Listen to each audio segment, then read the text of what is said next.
Hey guys, welcome back to the channel. Today, we're starting part 1 of an awesome What If Deku Harem story.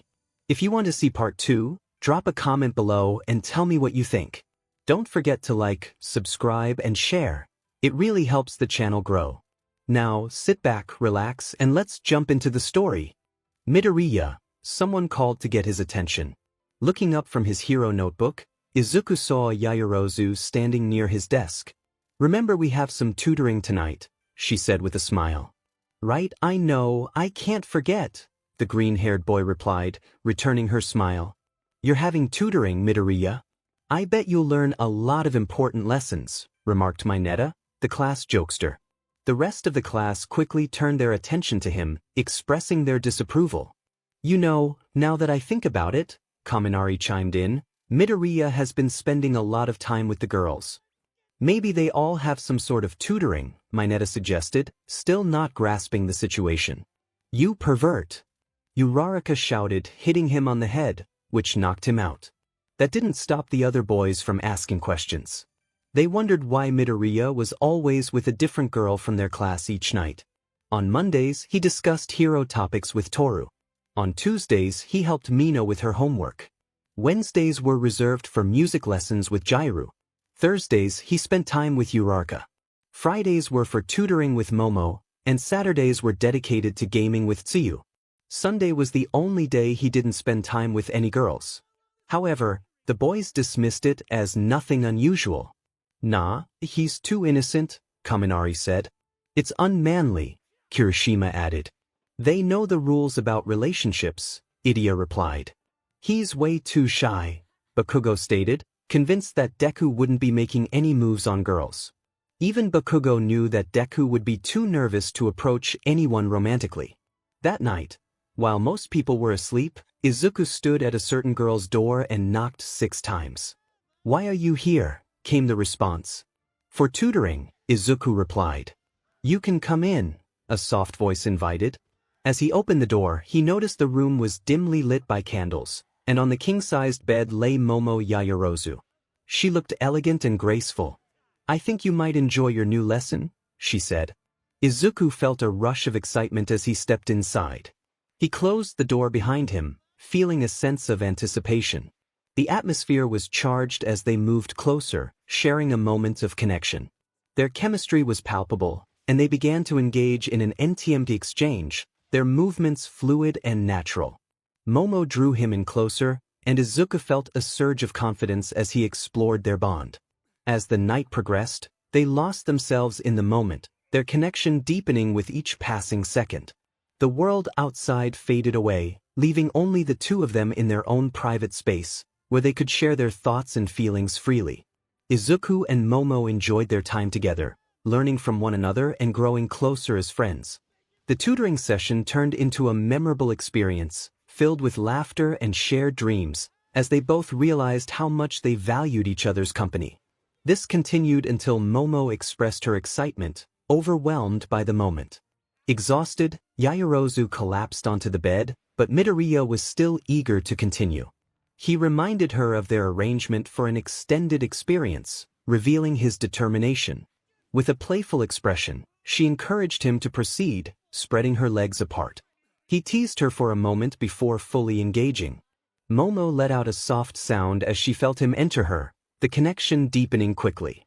As they moved together, their mouths met, and Izuku increased his pace. His hands explored her, gently caressing her. As their lips parted, Momo began to express her pleasure more openly. Izuku took the opportunity to show affection, focusing on her with tender attention. She felt a rush of joy, completely immersed in the moment. His touch was exhilarating, and she felt as if she were in a dream. It became even more intense when he lifted her slightly, maintaining their rhythm while showering her with affection. Izuku mentioned that he would soon reach his limit, and Momo eagerly encouraged him to share that moment with her. A wave of relief washed over her, and she felt warmth enveloping her. Afterward, Izuku began to dress, checking in with her about her precautions. Momo reassured him, but he expressed his concerns about being unprepared for fatherhood, which puzzled her given his nurturing nature with others. She playfully reminded him that if he were to take on such a responsibility, It would limit his ability to care for others. Izuku smiled, pleased that she enjoyed their time together. Momo had a question that lingered in her mind, curious about his contrasting demeanor outside of their NTMT moments. He pondered her question, attributing it to a natural instinct. Just before he left, Momo interrupted him with a kiss, expressing her eagerness for their next encounter. He felt satisfied knowing he had pleased her. As he was about to leave, she called out, asking him to stay with her for the night, her cheeks flushed with embarrassment. Agreeing, he joined her in bed, where she wrapped her arms around him, radiating warmth. Turning to face her, he noticed her smile, but it quickly turned to a blush when she realized he was looking at her. Concerned, he asked if something was wrong, but she remained silent, creating a heavy pause. He embraced her gently, wanting to ensure she was okay. He inquired if she was hurt, sensing her discomfort. Momo hesitated, feeling shy about revealing her feelings.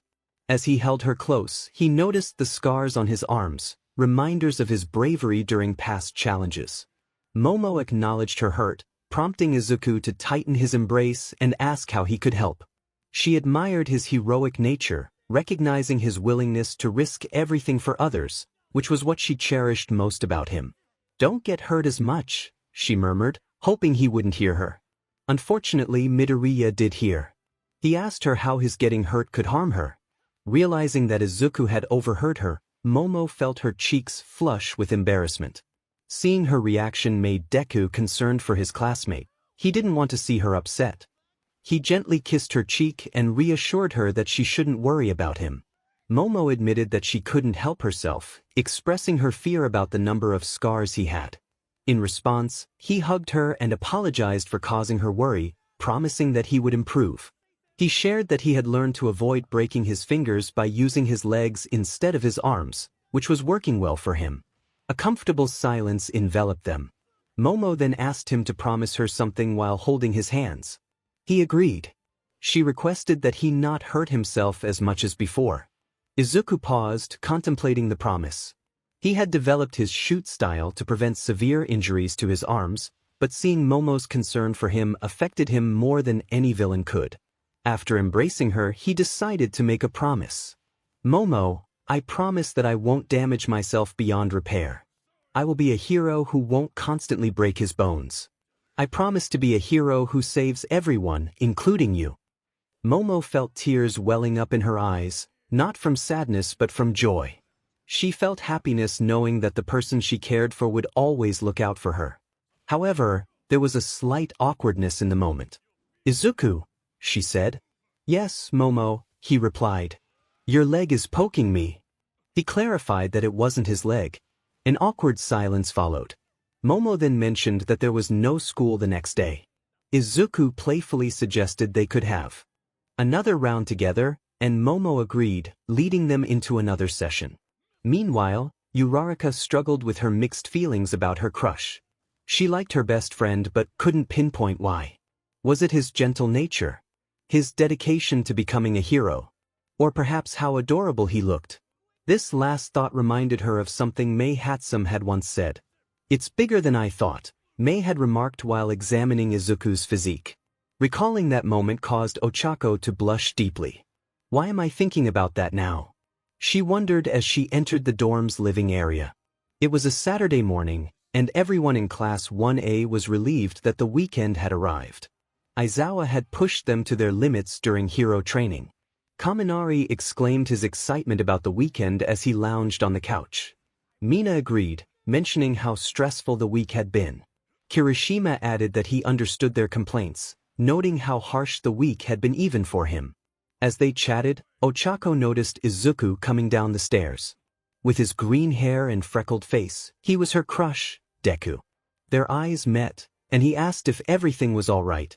Ochako felt her face heat up and ran off, exclaiming that it was nothing, leaving Midoriya confused. He sensed something was off with Ochako. Their friendship had been going well until they moved into the dorms, but she had been avoiding him lately. He couldn't recall doing anything wrong, and she didn't seem to dislike him. He needed to uncover the reason behind her behavior. If she was struggling, it was his duty to help her as best as he could. Izuku didn't have a crush on her, She was just a friend. However, he did appreciate her and valued their friendship, especially since she was his first friend in a long time. He liked all the girls in his class for various reasons. There was Azui, who cared deeply for her classmates. Ashido had an infectious, lovable personality that could make anyone smile. Kyuka's passion for music and her tomboyish demeanor were also admirable. Hagakure was adorable, even if she was invisible. And then there was Yaoyorozu, with her intelligence, leadership skills, and beauty. He stopped thinking after that last sentence. Izuku questioned whether he was as misguided as Mineta. He reassured himself that it wasn't a big deal and decided that later that night, he would visit her room to talk. Surely, it would be fine. That night, Ochako had just emerged from a hot shower, wrapped in a towel that covered her body. As she prepared to change into her clothes, an unfamiliar sensation stirred within her. What was this feeling? It intensified, prompting her to place her hand on her legs, feeling a rush of emotions. The towel slipped from her grasp. What am I doing? This isn't right, she thought, but she chose to follow her instincts. The zero-gravity girl felt a rush of excitement as her thoughts drifted to her crush, Deku, and a future filled with love and family. These thoughts fueled her urgency. She whispered his name, lost in her imagination. Deku, she thought, envisioning his strong and caring presence. Suddenly, she opened her eyes to find her crush standing before her, astonished. They shared a moment of silence that felt like an eternity. I should leave, I don't want to complicate things, Izuku thought, attempting to exit the room. However, Ochako instinctively activated her quirk, causing him to float gently in the air. Uraraka-san, he began, but she interrupted him. Deku, she said with determination, I know this is unexpected for you, and you might want to be elsewhere, but I need to express something that's been weighing on my heart. Uraraka-san, he started again. I love you. Silence enveloped them. Izuku found himself upside down, their faces mere inches apart. It's okay if you don't feel the same way, she continued, but then Izuku cupped her cheeks and brought their lips together, sealing their first kiss. It lasted for what felt like a blissful eternity before they pulled apart to catch their breath. Uraraka-san, I don't care what happens between us. I will always love you, he declared, causing Ochako to beam with joy. They leaned in for another kiss, this time deeper and more passionate. Despite her efforts, Izuku took the lead, their connection growing stronger. As they continued, Izuku reached out, causing Ochako to gasp in surprise. Sorry, Uraraka-san, I didn't mean to, it's okay, she reassured him, a smile on her face. She playfully teased him, hinting that she was not the only one feeling the excitement. Sorry, I'm not exactly prepared, she said, a hint of embarrassment in her voice. No, I like it this way, he replied, leaning in closer. She thought, feeling a rush of warmth. Outside the room, Jiro was on her way to her own space when she heard soft sounds that caught her attention. She paused, trying to discern the source of the noise. It was coming from Uraraka's room. Curiosity piqued, she leaned closer to the door, straining to listen. It sounded like Ochako was lost in a moment of passion, and Jiro couldn't help but wonder what was happening inside. Jiro found herself questioning what was happening. She suddenly became aware of another presence in the room. Inside, Uraraka was feeling a rush of excitement as she contemplated her next move. In a swift motion, she playfully tossed Izuku onto her bed and used her quirk to lift him off the ground. It was then that he caught sight of Uraraka, who was confidently revealing herself. She had graceful legs and a figure that, while typical among her peers at U, appeared stunningly appealing to Izuku. Ochako lay back on the bed, her heart racing as she looked at Deku. She expressed her feelings, explaining that he was the kindest person she knew, the one who had saved her during the entrance exams, and her closest friend. She revealed that all she truly desired from him was his love. In that moment, Deku felt a rush of emotions and moved closer, wanting to be there for her. However, he accidentally caused her discomfort, and he immediately pulled back, apologizing for unintentionally hurting her. The atmosphere was tense as Mina walked alongside her classmates, Jiro and Toru. They were trying to conceal their earphone jacks, clearly hiding something. Momo, curious about their secretive behavior, inquired if they were up to anything inappropriate. Jiro quickly reassured her that they were not, but Tsuyu sensed that something was amiss and pressed for answers. Toru feigned innocence, insisting there was nothing to hide. Suddenly, a loud noise echoed through the hallway, causing Tsuyu to wonder aloud if Ochako was engaged in something private. Ochako's enthusiastic response indicated otherwise, leaving Tsuyu to conclude that they were not involved in anything scandalous. The only girls without blushes were Mina and Tsuyu, while Toru's expression remained hidden. Meanwhile, inside another room, Izuku was focused on his training. He was determined to push his limits and decided to utilize 15% of One for All to enhance his abilities. He felt a surge of power coursing through him, intensifying his movements. Uraraka, feeling the effects of his determination, was caught up in the moment, her thoughts racing as she experienced the intensity of their connection. Izuku's shout echoed through the room as he gave it his all, and the atmosphere was charged with energy. The experience was overwhelming for both of them, leaving them breathless and exhilarated. She entwined her legs around him, urging him to go further. Outside, Mina pressed her ear against the door, expressing her amazement at the situation. The girls from Class 1A gathered, eager to catch a glimpse of what was happening inside. Tsuyu pressed her ear against the door, intrigued by the sounds coming from the other side. She noted how fast things seemed to be happening. Mina, filled with excitement, couldn't help but dream about the situation. Her thoughts raced with ideas of how to get closer to him. Momo felt conflicted as she listened to her classmates. As the vice president, she knew she shouldn't be eavesdropping, but the sounds were captivating. Jiro found herself wishing for a more intense connection, imagining how thrilling it would be to be swept away in such passion. Tsuyu wondered how well she could impress him with her skills. Invisible, Toru pondered what it would be like to be noticed in such an intimate moment. 2 hours later, Uraraka felt drained, her body covered in remnants of the previous excitement. After retrieving a towel, she handed it to Ochako, who thanked her while cleaning up. She then suggested that they spend the night together.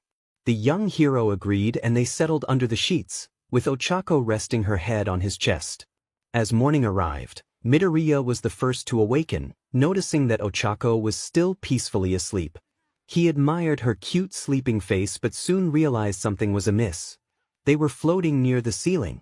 It dawned on him that this must be a result of her quirk activating unintentionally. He called out to her, and as she opened her eyes, she quickly activated her quirk, causing them to fall back onto the bed. Ochako winced as they landed, her hands having taken the brunt of the fall. Midoriya apologized profusely, but she reassured him that it was an accident. He suggested that her hands were fine, but maybe she should avoid using them for a moment. Suddenly, a loud rumble echoed through the room.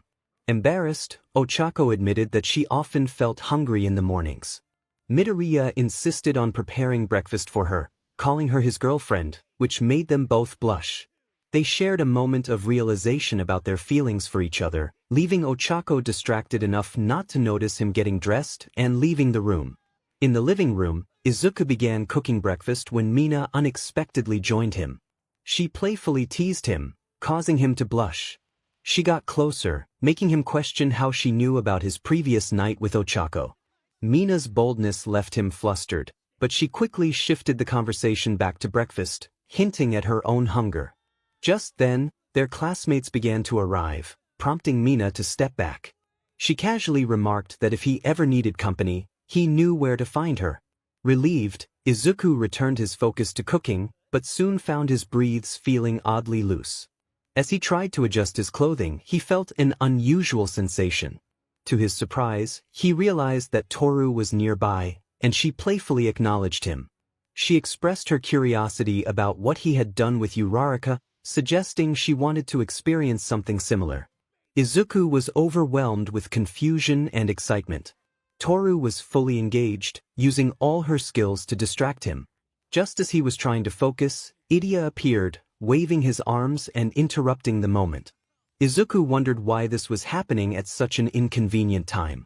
He managed to ask Idia what was wrong while trying to maintain his composure. Idia expressed his feelings about the culture festival, But Izuku found it hard to concentrate as Toru continued to divert his attention.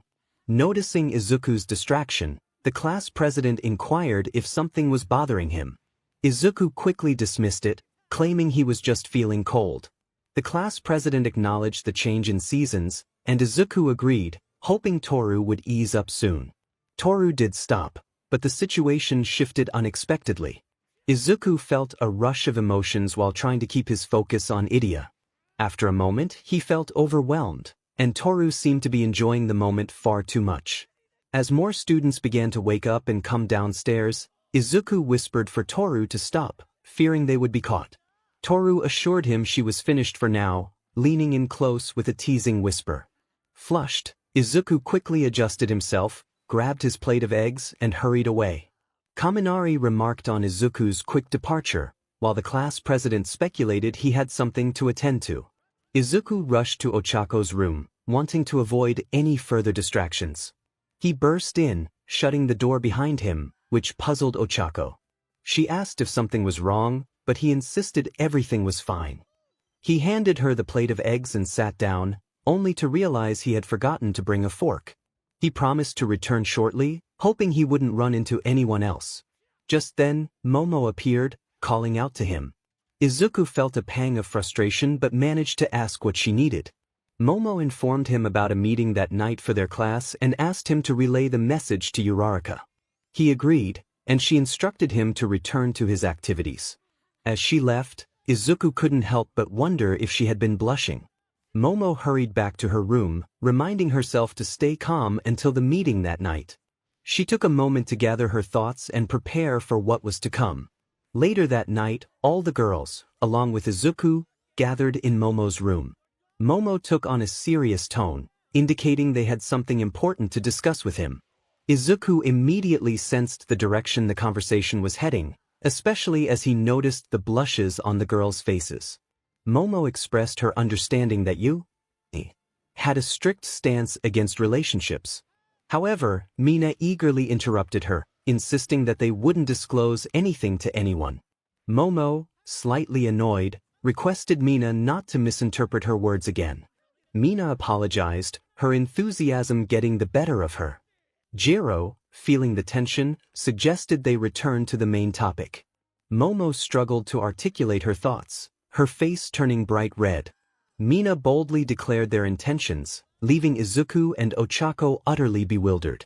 Tsuyu then bluntly stated their longing, causing both Izuku and Ochako's eyes to widen in shock. Jiro commented on the situation, noting that it was unlikely to succeed. Toru chimed in, suggesting it was worth a try, though her hidden excitement remained a mystery to the others. Ochako, seeking clarity, asked what their role in this was. Mina explained that if they agreed, everyone could enjoy themselves, but she pondered what their alternative would be if they declined. The girls engaged in a quiet discussion, trying to reach a consensus. Ochako turned to Izuku, seeking his opinion. He was still in disbelief, grappling with the unexpected proposition from his classmates. Unsure of how to navigate this, he wondered how All Might would handle such a scenario. He then asked Ochako for her thoughts, and she shifted from confusion to seriousness, positioning herself directly in front of him. She reassured him of her unwavering love, regardless of the circumstances, which resonated deeply with Izuku. Finally, he gathered his thoughts and declared he had made a decision. His affirmation brought joy to the other girls, but they quickly established rules to ensure fairness and safety. They agreed to limit their encounters to once a week, use protection, and keep the arrangement confidential among the girls. Later, a boy approached Tsuyu, greeting her. She reminded him to call her by her preferred name. He apologized, promising to remember next time. Tsuyu inquired if he needed anything, and he expressed curiosity about her well-being. She teasingly suggested he was eager for something more than just a conversation, which flustered him. He stumbled over his words, trying to clarify his intentions before becoming overwhelmed with embarrassment. Concerned, Tsuyu checked on him, but he questioned her reasoning behind her assumption. She explained her misunderstanding, and he clarified that he simply wanted to learn more about her. Tsuyu, intrigued, decided to take a playful approach and wrapped her tongue around him, leading him away. He asked where they were headed, and she responded that they were going to her room to hang out. Upon entering, she released him and settled on her bed, asking what he wanted to discuss. He suggested she call him by a more casual name since they had shared a moment together. Tsuyu proposed they play a game to pass the time, and he agreed, curious about which game they would choose. She suggested F-Mega, a favorite from her childhood. As they played, Tsuyu casually asked if he also spent time with the other girls he was involved with. He confirmed that he did, wondering why she asked. She expressed her concern about them feeling excluded, and he reassured her that he treated all of them equally, which prompted her to question what that meant. He clarified that he cared for each of them, solidifying their bond. "Is it because of our looks, Karo?" Tsuyu inquired. "No, it's not that," Midoriya replied, nearly losing the race. "Then why do you like us?" the frog girl continued to ask. "Well, how do I explain this? You know how Uraraka enjoys starry skies and how Jiro loves music. Those are the things I appreciate most about them. Sure, they are attractive, and I enjoy spending time with them, but what I truly value is hanging out with all of you outside of those moments. Each of you is so interesting and unique, and that's what draws me to you," Izuku Midoriya expressed. Azui was taken aback. The boy whom every girl in her class admired had just stated that he didn't care about appearances. It was a bit cliché, but in a romantic way. Deku was on the verge of winning when Tsuyu paused the game. Midoriya called out, questioning her interruption. "What was that for?" "I was about to win." "Let's make a deal," the frog girl suggested with a smile. "For every lap one loses, they have to remove a piece of clothing." "Well, you're on," the green-haired boy responded, feeling confident. 1 hour later, Midoriya was now in his boxers while Tsuyu remained fully clothed. They were on the final lap, with him nearing the finish line and Tsuyu far behind. However, Tsuyu made a surprising move and sped across the stage in mere seconds, securing her victory and making the score 10. "Midoriya, you know what this means, don't you?" Tsuyu stated. "All right," Midoriya conceded as he removed the last of his clothing. Tsuyu felt a blush rise to her cheeks as she saw him. Despite her calm demeanor, she often felt shy around Izuku, as he was the most attractive person she had ever encountered. Izuku had a physique that would impress most bodybuilders, complemented by a charming face that seemed almost angelic. These features made him all the more endearing to Tsuyu. Sometimes, she wondered if Habuko would enjoy spending time with Midoriya. "Is something wrong, Tsuyu?" Midoriya asked. "Midoriya, why do you seem so tense right now?" Tsuyu observed, noticing his discomfort. "Is that a problem?" Midoriya questioned. "No, this is just right," Tsuyu replied, lowering herself closer to him. Midoriya was taken aback but quickly accepted her actions. Of all the girls Midoriya had been with, Tsuyu always had a unique way of making him feel special. Her playful nature and enthusiasm brought a different kind of joy to their interactions. "Tsuyu, I thought you weren't interested in this," Midoriya remarked. "I never said that and I won't," Tsuyu responded, continuing to engage with him playfully. She was always happy when Midoriya was content, and his reactions encouraged her to keep going. "Tsuyu, I think I'm reaching my limit," Midoriya mentioned. Tsuyu picked up her pace, eager to bring him joy. She was determined to make the moment memorable. Just as she felt the excitement building, Midoriya took the lead, surprising her with his sudden enthusiasm. "That was incredible," Izuku said, noticing Tsuyu beginning to remove her shirt. "Are we going to continue this now?" Midoriya asked, intrigued. "Yes, I want to try something new," Tsuyu replied with a playful glint in her eyes. "Again? But we've done that so many times," he said, a hint of reluctance in his voice. She leaned closer, her expression serious as she insisted, "We're trying something different." "All right," Deku agreed.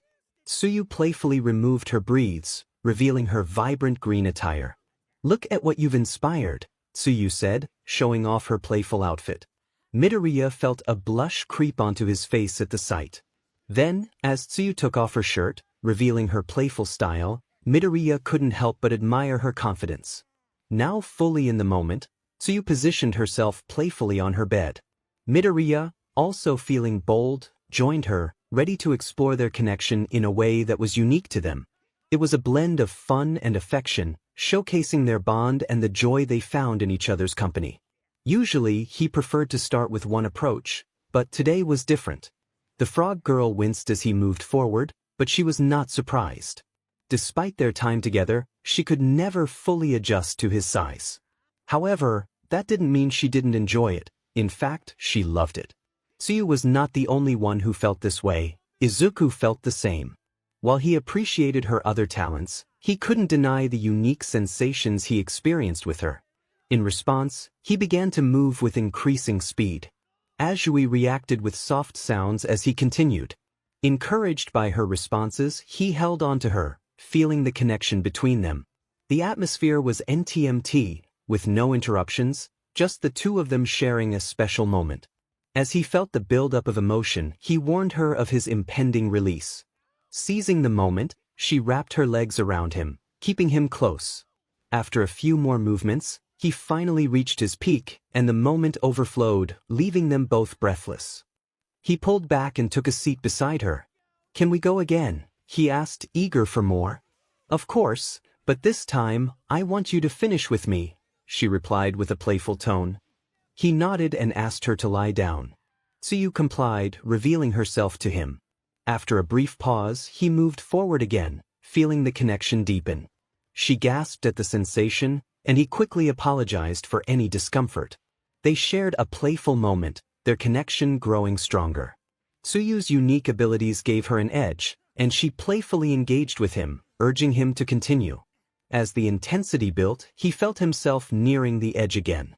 With a tired voice, he warned her, and she reassured him that she was ready. After a few more movements, he reached his peak once more, feeling the warmth of the moment envelop them. "That was amazing," he said, catching his breath. "We can keep going if you want," she offered, lying back comfortably. "No, that's okay. It's getting late," he replied, beginning to dress. "Wait, one more thing," she said, catching his attention. Before he could respond, she playfully kissed him, leaving a lingering connection between them. "Come back next week. We'll have more fun," she said with a smile. "Anytime," he replied before stepping out. Suddenly, he felt a playful slap on his back. Turning around, he saw Tsuyu, who had just teased him. Instead of leaving, he stepped back inside and closed the door. "Sorry, I couldn't resist," she said with a grin. "It's fine, I understand. But we should probably clean up now," he suggested, removing his shirt again. Tsuyu smiled, realizing what he meant. "I'll grab my towel," she said, heading off. On Tuesday, Izuku found himself at Mina Ishido's door. He often felt nervous before visiting her, not because he disliked their time together, but because their encounters could last for hours. He had consumed an energy drink earlier, and despite its taste, he felt energized and ready. He knocked on the door, and a voice called out, asking why he was there. "To help with homework," he replied. The door swung open, revealing a cheerful Mina, who pulled him into her room with a warm kiss. Once they closed the door, Mina began helping Midoriya undress by taking off his briefs while he removed his shirt. Mina admired Midoriya's physique, expressing her amazement at how he resembled a Greek god. Midoriya mumbled his thanks, but Mina insisted he call her by her first name and playfully instructed him to get on the bed. Obeying her, Izuku lay down on the bed. Mina, in her natural beauty, playfully leaned closer to him, suggesting an NTMT connection. She had a unique longing to nurture, wanting to care for him as a mother would. As they shared this moment, Mina felt a surge of excitement, enjoying the closeness they had. However, unbeknownst to Izuku, another presence lingered in the room, someone who was eager to join in the fun. As Izuku continued to engage with Mina, he suddenly felt a strange sensation, realizing something unusual was happening. Turning away from Mina, he noticed that his situation had changed unexpectedly. Confused for a moment, he quickly recalled that there was someone who could cause such a phenomenon. With a blush creeping onto his cheeks, he called out to Toru, who had been hiding nearby. Toru acknowledged his realization, explaining that she had hoped to join them since Mina had agreed to share some of her time. Mina chimed in, mentioning that it wasn't as bad as Jiro listening to everything they did. Just then, Jiro appeared, blushing fiercely as she denied having eavesdropped. Realizing her slip, she felt embarrassed. Izuku questioned how long Jiro had been listening, to which she admitted it had always been the case. Mina then proposed the idea of Jiro joining them, which caught her off guard. Toru, still lingering nearby, expressed her willingness to share. Izuku, feeling uncertain, voiced his discomfort, but Mina excitedly dismissed his concerns. As tensions rose, Jiro, feeling a surge of determination, approached Izuku, wanting to take charge of the situation. She decided to show them how it was done, surprising everyone with her boldness. Mina, feeling left out, playfully requested Izuku's attention, urging him to focus on her. As he complied, Mina reveled in the moment, enjoying the connection they shared. Meanwhile, Jiro was caught up in her own experience, feeling a mix of emotions as she engaged with Izuku. The atmosphere was charged, and everyone was navigating their feelings and desires. Mina, sensing the excitement building, encouraged Izuku to embrace the moment, and they all found themselves caught in a whirlwind of emotions and connections, each exploring their boundaries and desires in a way that felt right for them. Desiring more excitement, Toru gently held Mina's face and leaned in for a kiss. Mina was taken aback but soon reciprocated, bringing joy to Toru.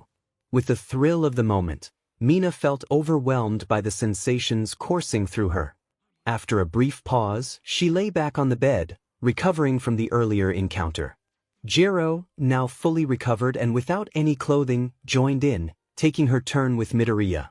Initially feeling a slight discomfort, she quickly adjusted and began to move rhythmically, reminiscent of her usual sessions with Deku. However, Midoriya was feeling adventurous and wanted to explore new experiences. With a sudden burst of energy, he lifted Jiro and began to move upward, surprising her. As she clung to him for support, he pressed her against the nearest wall, continuing with his movements. Jiro's slender frame added to the intensity of the moment, enhancing the pleasure for both of them. She wrapped her arms around his neck, drawing him in for a kiss, which he eagerly returned. The thrill of the connection excited Jiro, and she relished the feeling of being swept away. After several more movements, Midoriya reached his peak, filling her with warmth. Yet, Jiro craved even more from Izuku. She wrapped her legs around him, pulling him closer, expressing her longing for more. Midoriya, eager to fulfill her wishes, gave his all while being mindful of her comfort. Meanwhile, Toru and Mina watched, feeling a twinge of envy. Mina expressed her feelings, wishing for a similar experience, to which Toru suggested they could create their own fun. Confused at first, Mina was soon surprised by Toru's kiss, which she welcomed wholeheartedly.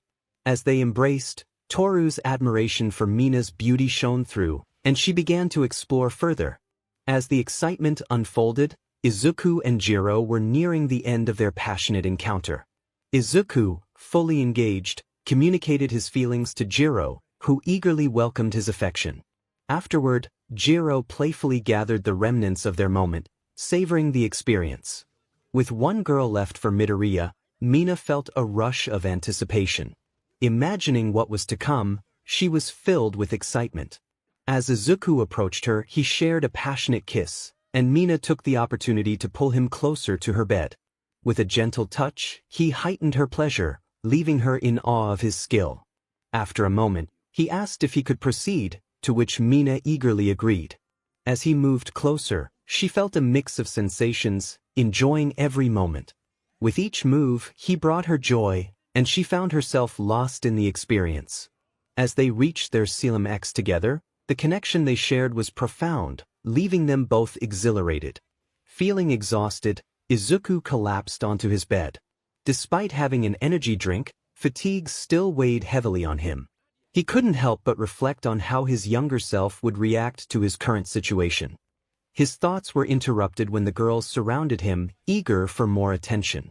He expressed his weariness, but before he could say more, he felt a gentle kiss on his lips from Toru. Mina commented on his state, teasingly pointing out that he seemed quite energetic despite his claims of tiredness. The playful banter continued as the girls engaged in their fun. Izuku felt a mix of frustration and confusion, wondering why he felt so betrayed by his own body. Mina reassured him that the night was still young and promised that their fun would last a while longer.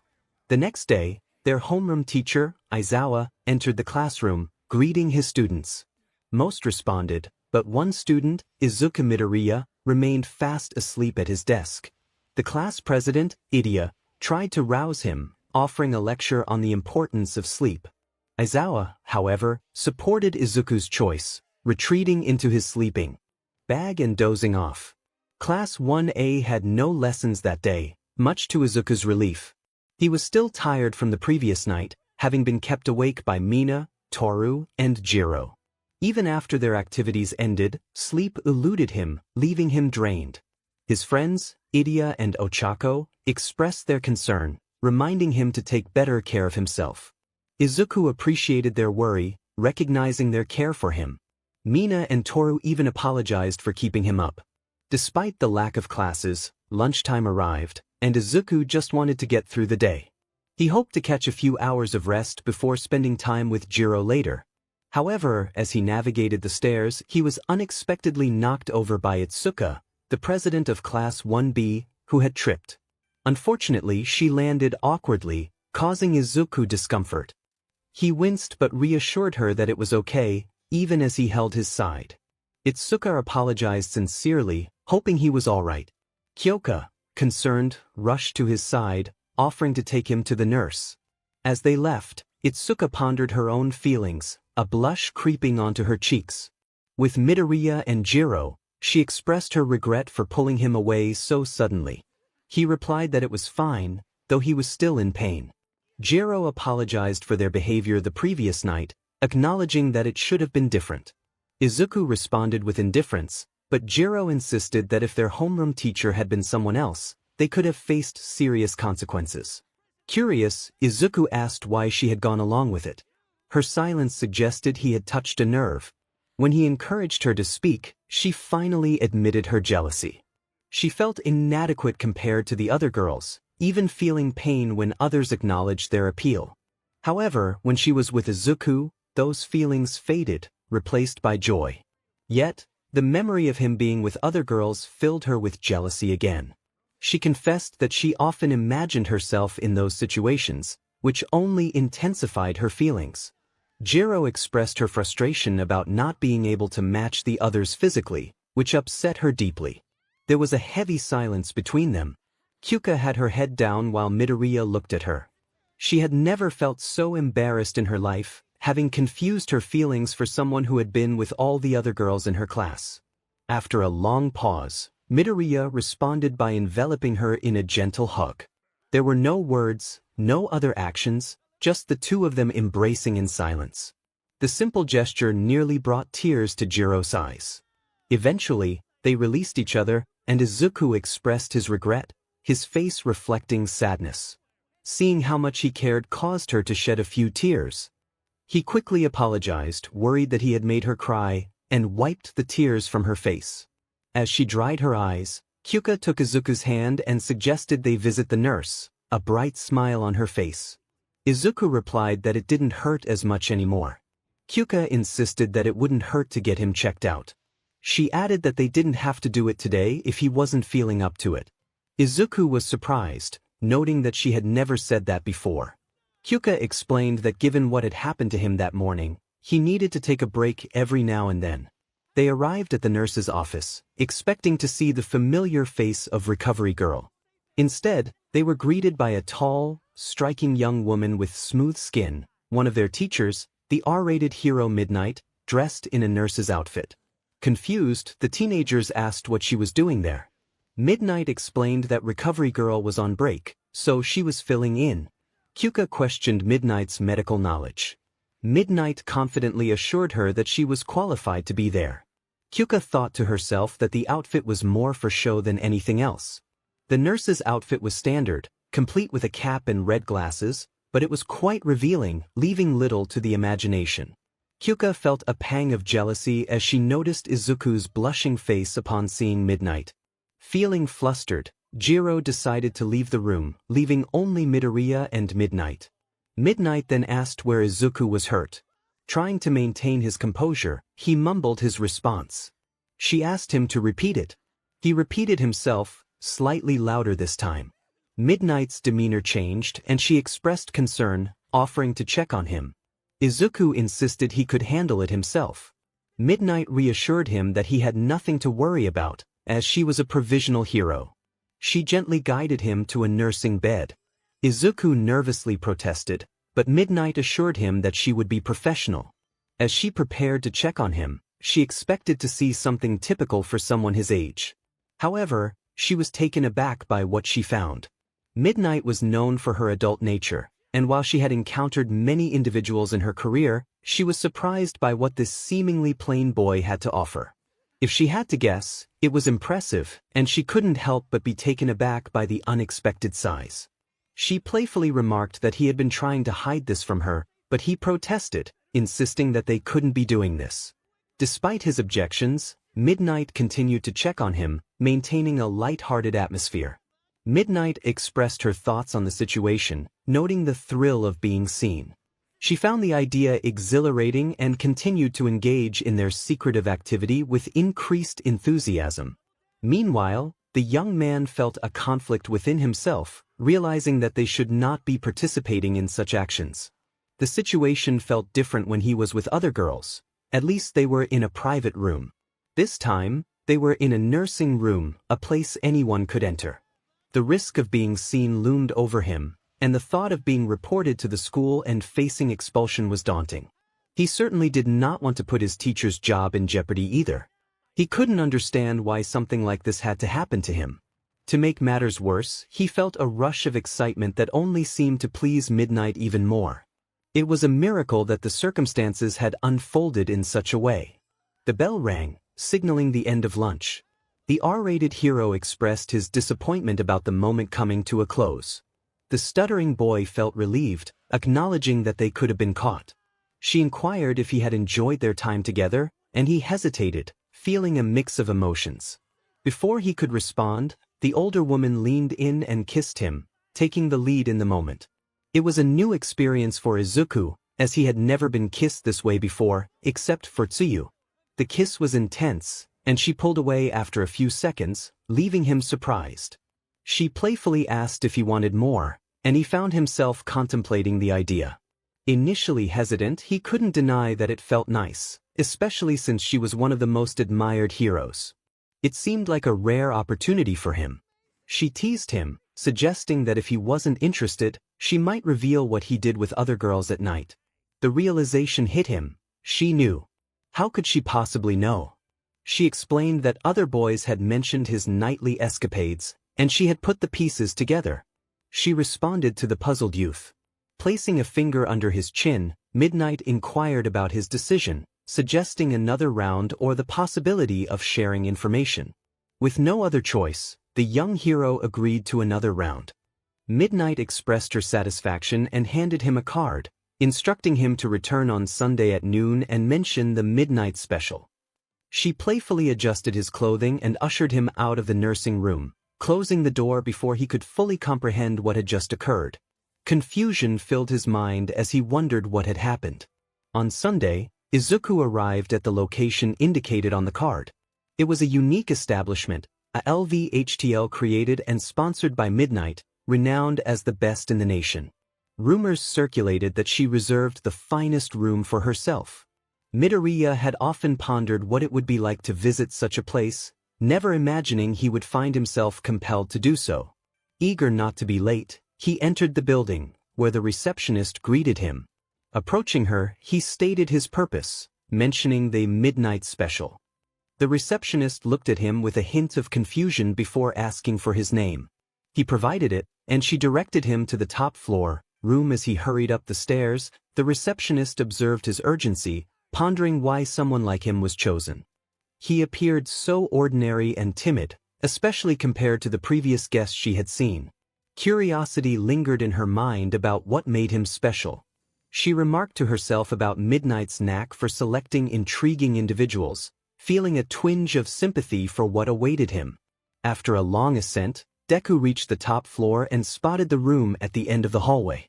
A group of boys gathered around the door, known as the Midnight Boys, a quartet devoted to the hero Midnight. They quickly noticed the teen and rushed toward him, bombarding him with questions. "Is it true you're getting the midnight special?" one of the sidekicks asked, curiosity evident in their tone. "How did you get this opportunity?" Another chimed in, clearly intrigued. "You're ready for what's about to happen, right?" a third inquired, concern creeping into their voice. Izuku, feeling puzzled, asked what they meant by prepared. The sidekicks exchanged worried glances, their expressions grim. "He doesn't know," one of them remarked. "Did no one inform him?" another questioned. "He's not going to handle this well, is he?" a third stated, shaking their head. Izuku's confusion deepened. What were they so anxious about? Why did they seem frightened? The Midnight Boys were known for their admiration of midnight, so why were they apprehensive about the midnight special? Suddenly, a familiar voice called out to him. It was Midnight, appearing in a stunning dark black dress that was sleeveless and complemented by a pair of black heels. Her signature red glasses completed the look, and the elegant attire was fitting for the occasion. "I'm so glad you came," she exclaimed, pulling Izuku into a warm embrace that left him momentarily breathless.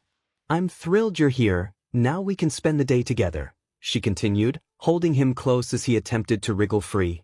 "Now," she announced in a playful tone, "let's get down to business," before leading him into the room and closing the door behind them, leaving the Midnight Boys in stunned silence outside.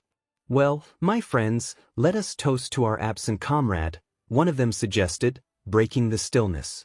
3 of them raised their hands in salute, while one produced a harmonica and began to play a familiar tune, oblivious to a small puddle leading into the room. Inside the room, "So, what do you think of this place?" Midnight asked, gesturing around the beautifully decorated room, which had an air of romance. A king-sized bed shaped like a heart, adorned with red cushions and pillows, created a perfect atmosphere for what was to come. "It looks very nice," Izuku replied, feeling a mix of excitement and nervousness.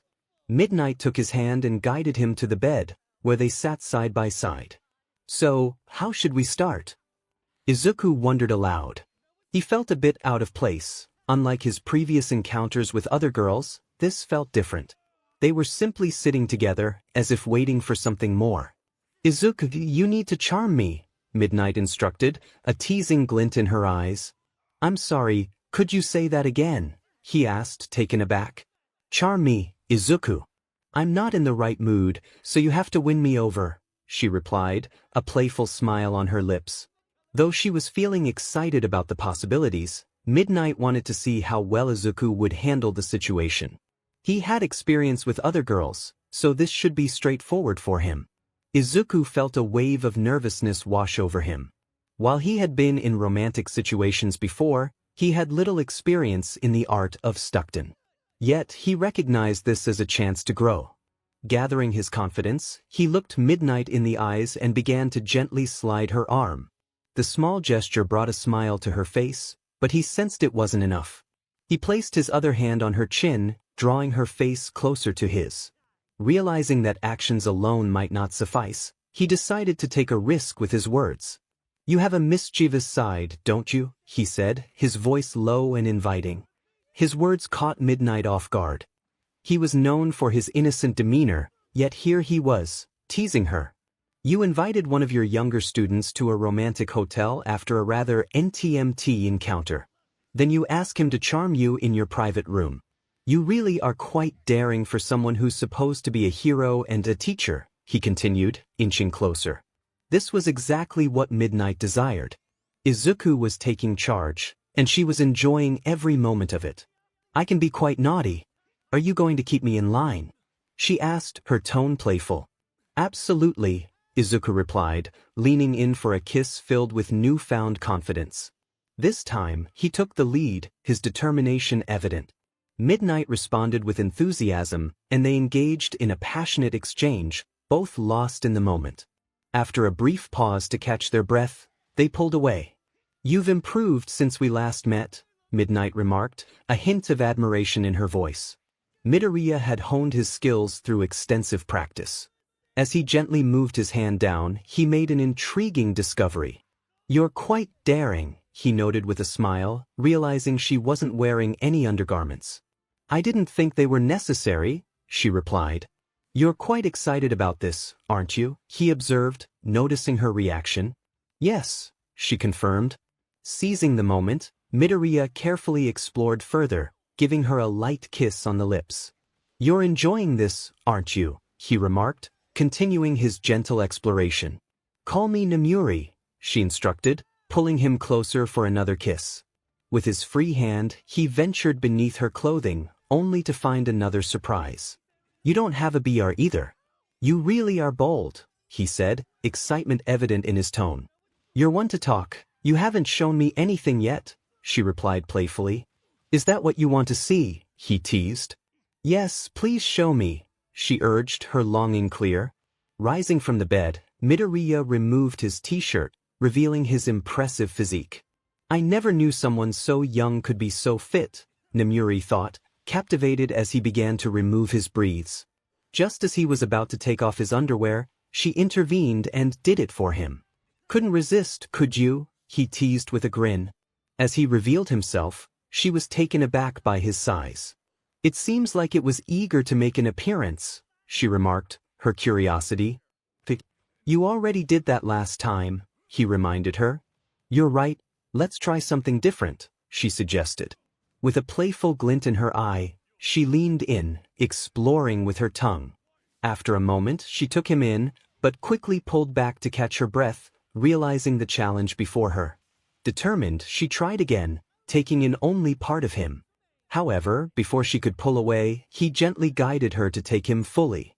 It was a new experience for her, one that left her feeling exhilarated. Despite her previous encounters, she found herself drawn to Midoriya's confidence and control. It was a refreshing change, and she appreciated his assertiveness. Noticing her enjoyment, he remarked on her reaction, and she responded with a look that confirmed his thoughts.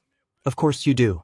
A daring person like you enjoys a bit of excitement," he said, continuing his rhythm, pushing her limits. As he felt the rush of emotion building, he warned her of his impending CLMX, releasing his energy in a moment of intensity. Afterward, she took a moment to catch her breath, feeling exhilarated by the experience. "That was intense, Izuku," she said, still recovering. "I like this new side of you," she added, embracing him, appreciating the dynamic they had explored. "Are we done for now? Tomorrow is a school day, and Aizawa would be upset if I'm late," he inquired, bringing their moment to a close. Namuri playfully teased Izuku, expressing her longing for the more assertive side of him. She pinched his cheeks and, with a mischievous grin, suggested that if he wanted more, he would have to see her in a different light. Taking a few steps back, she began to remove her skirt, revealing her confidence and allure. As she lifted the top of her dress, her figure became more visible, showcasing the beauty and grace that many admired. Izuku watched, captivated by her presence, as she prepared to take off her high heels and glasses. However, he encouraged her to keep them on, finding her look particularly striking. Namuri beamed at his compliment, enjoying the attention and the way he appreciated her. Inspired by his reaction, she decided to put on a captivating performance, moving with elegance and charm, fully aware of the effect she had on him. The hero found herself in an unfamiliar situation, performing for a teenager. She had never showcased herself in this way before, yet here she was, captivating the boy who had caught her attention. The look on Izuku's face indicated that he was thoroughly enjoying the moment. His expression was a mix of awe and excitement. Turning around, she playfully displayed her figure, wanting to elicit even more excitement from him. She moved her hands gracefully over her body, beginning an enchanting dance that she had once learned in Egypt. Izuku felt overwhelmed by the surge of emotions coursing through him during the midnight dance. Struggling to manage his feelings, he lifted Namuru effortlessly and brought her to the bed. Midnight marveled at his unexpected strength, realizing that his muscles were not merely for appearances. She moved with grace, savoring the moment as if it were a delightful treat. Midnight reveled in the sensations, feeling a rush of exhilaration that was almost overwhelming. No one had ever made her feel this way before. Many had shown little interest in truly connecting with her, and when they did, their efforts fell short. Yet this young man had captured her attention in a way that was entirely new. Izuku Midoriya had not only taken control but had also brought her more joy than anyone else had before him, despite their limited experiences together. He was not just skilled, he was exceptional in ways that surprised her. Suddenly, Izuku paused and stood up, gently guiding Nemuri back onto the bed.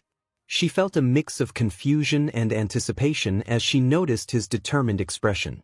Izuku leaned closer, and she realized he was focused on her, ready to continue their shared exploration. He was engaged in an NTMT act, and it was then that Nemuri realized the nature of their position. However, she was not inclined to continue in that manner. Instead, Midnight opted for an alternative, choosing to focus her attention elsewhere. The unexpected shift caught Izuku off guard, but he was intrigued by her boldness. No one had ever approached that NTMT boundary with her before. It was not that others did not longing to, rather, she was reserving that experience for someone truly special, her one and only true love.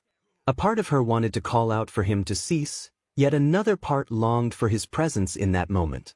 Izuku had a part of him that longed for a deeper connection, as if he were meant to be her true love. He was attentive to her needs, and in that moment, Nemuri felt overwhelmed by sensations that brought her immense pleasure.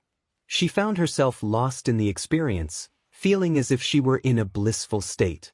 Unable to contain himself any longer, the pro-hero let out a loud exclamation as he experienced an overwhelming moment of pleasure. Wiping his mouth, Izuku turned to face Nemuri, who appeared satisfied with the events that had just unfolded. He observed as she positioned herself on all fours, her back towards him, inviting him to share an NTMT experience. Feeling the intensity of the moment, Izuku felt compelled to respond to her eagerness. He approached her cautiously, their connection deepening. Nemuri was taken aback by the depth of their bond. Izuku, too, was surprised by the intensity of the experience. It was unlike anything he had encountered before. As time passed, he began to move rhythmically, gradually increasing his pace. The speed at which he moved was astonishing, reminiscent of a blur. Nemuri had never witnessed such fervor, and she found herself overwhelmed with joy, realizing this was an extraordinary moment for both of them. With excitement, she expressed her longing for him to enhance their connection further. Izuku paused, concerned for her well-being, recalling a previous experience where his abilities had caused discomfort. However, Nemuri reassured him, expressing her readiness for whatever came next. As green energy enveloped Izuku, he acknowledged her request, preparing to elevate their experience. This time, he decided to increase his power significantly, enhancing not only his strength and speed but also the intensity of their connection. With anticipation building, he resumed their NTMT exchange, pushing the boundaries of their experience. Nemuri was astonished by the newfound intensity, feeling a rush that was almost overwhelming. As Izuku lifted her effortlessly, she reveled in the thrill of the moment. Their connection deepened as they shared a passionate kiss, filled with emotion and affection, as if they were a couple deeply in love. In this heightened state, Izuku felt an overwhelming surge of energy, and he found himself reaching a peak of intensity. After a powerful moment, he gently placed her back on the bed, ensuring her comfort. Noticing that she had succumbed to exhaustion, he carefully removed her shoes and covered her with a blanket, admiring her peaceful expression as she slept.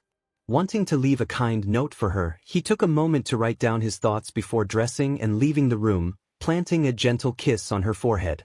The following day, an announcement echoed through the school, calling for Izuku to report to Midnight's office. His classmates turned to him as he made his way out of the classroom, curiosity evident in their expressions. Midoriya wondered what Nemuri wanted from him. Was it related to the events of the previous day? As he approached the hero's office, he opened the door to find Nemuri sitting at her desk, her expression serious. She instructed him to sit down, and he complied, feeling a twinge of anxiety. With his arms resting on his lap, he listened as she asked if he understood the gravity of his actions. He hesitated, admitting that he did not fully grasp the situation. Nemuri opened a drawer and handed him a pink item. It took him a moment to realize it was a PR test, and to his shock, it showed a positive result. Midoriya felt a wave of disbelief wash over him. He was going to be a father and he was still in high school. Standing tall, he declared that he would take responsibility. To his surprise, Namuri burst into laughter, apologizing for the unexpected turn of events. She revealed that the test was fake, and she was not PRGNT. Although relieved, Midoriya felt a bit embarrassed by his earlier outburst. She then asked him if he would still take responsibility if she were PRGNT. Without hesitation, he affirmed that he would, even if it meant sacrificing his hero career. His determination brought a smile to Namuri's face, and she secretly wished for a future where they might share such a bond. Curious about the reason for her summoning, Midoriya inquired why she had called him to her office. Originally intending to prank him, Namuri found herself inspired by his earnestness. She stood up, playfully teasing him, which made him blush. Meanwhile, Itsuka Kendo was struggling with her feelings. After an embarrassing incident where she had fallen into Midoriya's lap, she found herself preoccupied with thoughts of him. Despite her attempts to distract herself, she couldn't shake the fascination she had developed. Even during class, her mind wandered to daydreams of him, leaving her feeling flustered and distracted. In search of support, she decided to confide in her friend Momo Yaoyorozu, the vice president of Class 1A. They had developed a friendship during their internships, and Itsuka hoped Momo could help her navigate her feelings. After school, she rushed to the 1A classroom, eager to speak with her. On Friday, Midoriya knocked on Momo's door, curious about her unusual invitation to enter. When he stepped inside, he found Momo in her usual attire, but there was another girl present, her face concealed by a mask. Momo was engaged in a private moment with her, and Midoriya felt a mix of confusion and surprise at the unexpected scene before him. Izuku stood before Momo, who informed him that the girl had been quite mischievous and needed to be dealt with. Realizing the gravity of the situation, Izuku revealed his impressive physique, showcasing muscles that would make any athlete envious. Instead of fear, the mysterious girl felt a thrill at the sight before her. Momo, noticing the girl's reaction, playfully teased her, suggesting that she was intrigued by Izuku's presence. Though Izuku didn't fully grasp Momo's words, he sensed that they were having a positive effect on the girl. Now completely exposed, Izuku approached the two girls and shared a kiss with the unknown girl, his passion evident as he took the lead. He began to explore her, moving with a rhythm that left her breathless. The intensity of the moment built up, overwhelming her senses. As the excitement peaked, the girl experienced a rush of emotion that left her exhilarated. Izuku, feeling the energy of the moment, found himself invigorated. The girl, captivated by the experience, couldn't help but express her delight. Momo, noticing the connection, encouraged the girl to engage further, guiding her actions with enthusiasm.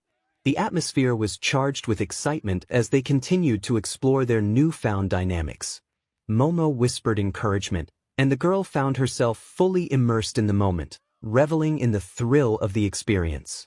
Izuku, caught up in the whirlwind of emotions, felt a wave of exhilaration wash over him. Laughter erupted among the trio, breaking the tension and revealing a lighter side to the encounter. In that moment, Izuku discovered something new about the girl. Her laughter was gentle and warm, sparking his curiosity about her identity. Crouching down, Izuku tried to get a better look at the girl, who instinctively pulled away. Undeterred, he moved closer, determined to connect.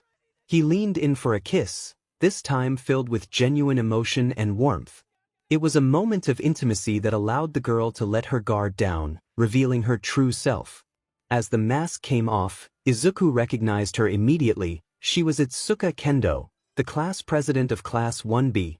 Kendo, startled by the revelation, quickly retreated, covering herself in surprise. Izuku was left puzzled, wondering why someone like her would be involved in such a situation. Momo raised her hand, indicating that she had something to clarify. Earlier that day, Momo had asked Kendo what she wanted to discuss. They were in a secluded spot, with only the gentle breeze surrounding them. Kendo expressed her longing to learn more about Izuku Midoriya. Momo, taken aback, wondered why Kendo was interested in him, prompting her to adopt a protective stance. Itsuka felt a jolt of surprise at the revelation that Izuku was in a relationship, but she questioned why it mattered to her. Kendo had never really engaged with Izuku beyond the surface, and her interest seemed to stem from his impressive pet python. Yet, Momo's angry glare puzzled her. Kendo inquired about who Izuku was dating, and upon hearing Itsuka's question, Momo's cheeks flushed a deep red. Kendo quickly pieced together the situation and asked if Itsuka had feelings for him. Itsuka's curiosity piqued, and she pressed Momo for answers. Momo's face turned even redder as she revealed that Izuku was dating multiple girls, leaving Itsuka in shock. The idea that Izuku could be involved with so many girls was hard to fathom, but it made sense given his charm. Kendo, equally surprised, asked for more details.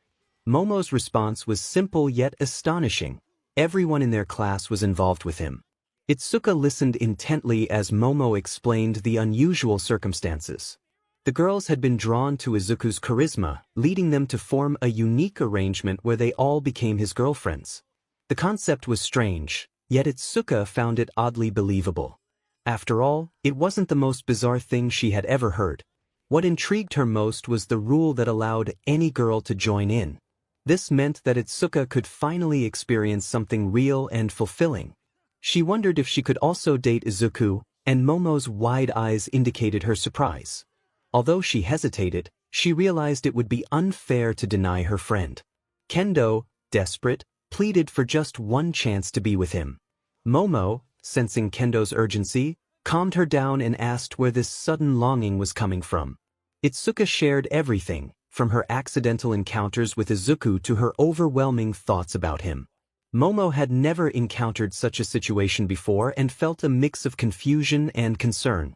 She knew she couldn't grant Kendo a chance with Izuku, as it would complicate things further. It was clear that she needed to help her friend navigate this. Momo offered to arrange a session for Kendo but made it clear that there would be conditions attached. Presently, Momo concluded her story, and Izuku looked puzzled. He asked why Kendo was wearing a mask, and both girls blushed, providing him with contrasting answers. They contemplated their next move, and Kendo suggested they continue their playful exploration. After a moment of thought, Izuku agreed, and they shared a kiss filled with longing and intensity. It was a moment that felt almost otherworldly, drawing the attention of anyone nearby. However, Momo began to feel a pang of jealousy as she watched from the sidelines. Determined to reclaim her place, Momo conjured a large pole and positioned it prominently. Izuku noticed and adjusted Kendo to face away from Momo, allowing him to see her performance. Momo began to dance around the pole, her movements fluid and captivating. She spun gracefully, showcasing her skills, and her performance was mesmerizing. In a bold display, she executed a series of impressive moves, each one more daring than the last. Izuku was entranced, and Itsuka, noticing his reaction, paused to redirect her attention to him. Momo, realizing what was happening, approached them with a fierce determination, pulling Izuku into a kiss while casting a challenging glance at Itsuka.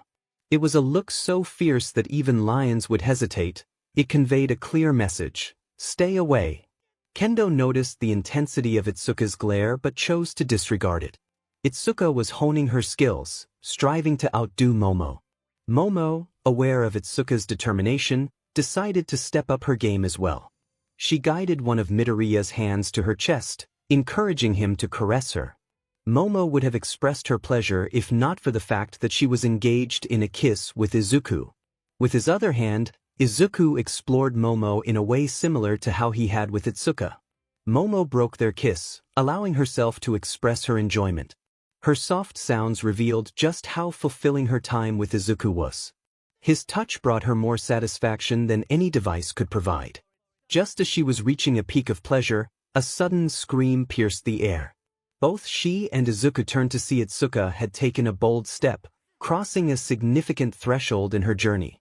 Despite the discomfort she felt, Itsuka began to move, determined to embrace this new experience. Though she was aware of the challenges that came with it, she pressed on, focused on her connection with Izuku. Izuku, caught off guard, shifted his attention from Momo to Itsuka. He instinctively reached for Itsuka, which ignited a fierce reaction in Momo. Her emotions surged, and she redirected her energy toward reclaiming her connection with Izuku. In a swift motion, Momo took her place beside Izuku, eager to assert her presence. Confusion washed over Izuku as he tried to comprehend Momo's actions. She had invited Itsuka into their dynamic, yet now she was vying for his attention. Kendo, equally bewildered, felt a surge of frustration rather than worry. Momo had promised Kendo a turn, but she had ended it prematurely, leaving Kendo feeling slighted. Kendo confronted Momo, her voice sharp and demanding. Momo retaliated, and their argument escalated until Momo's frustration nearly turned physical. However, she refrained from directing her anger at Itsuka and instead inadvertently struck Izuku. A brief silence fell between the two girls. Izuku touched the mark left on his face and reassured Momo that it was merely a scratch. Tears brimmed in Momo's eyes as she began to cry. Izuku instinctively moved to comfort her, while Itsuka observed the scene. Despite Momo's earlier aggression, Izuku's concern for her was evident, showcasing his compassionate nature. Itsuka expressed her regret, prompting both Momo and Izuku to turn their attention to her. She acknowledged her misunderstanding of their relationship, realizing it was rooted in something deeper than she had perceived. As she knelt down, tears fell freely, revealing her vulnerability. To her surprise, both Momo and Izuku enveloped her in a comforting embrace, with Izuku on one side and Momo on the other. Momo apologized for not allowing Kendo her turn, and they remained in that supportive hug for several moments. However, Itsuka soon felt a noticeable shift beside her. She turned to see Izuku's discomfort, a blush creeping onto his cheeks as he excused himself. What captivated Itsuka was not just his embarrassment, but his ability to remain composed in such a situation. Momo, still holding on to Itsuka, noticed her reaction and suggested that they could continue their fun, especially since there was no school the next day. After a moment of contemplation, Itsuka agreed. Izuku looked at them, and before he knew it, both girls leaped toward him. Momo kissed him passionately while Kendo resumed her earlier actions. However, Izuku, wanting to change things up, lifted them both effortlessly and laid them down on Momo's spacious bed.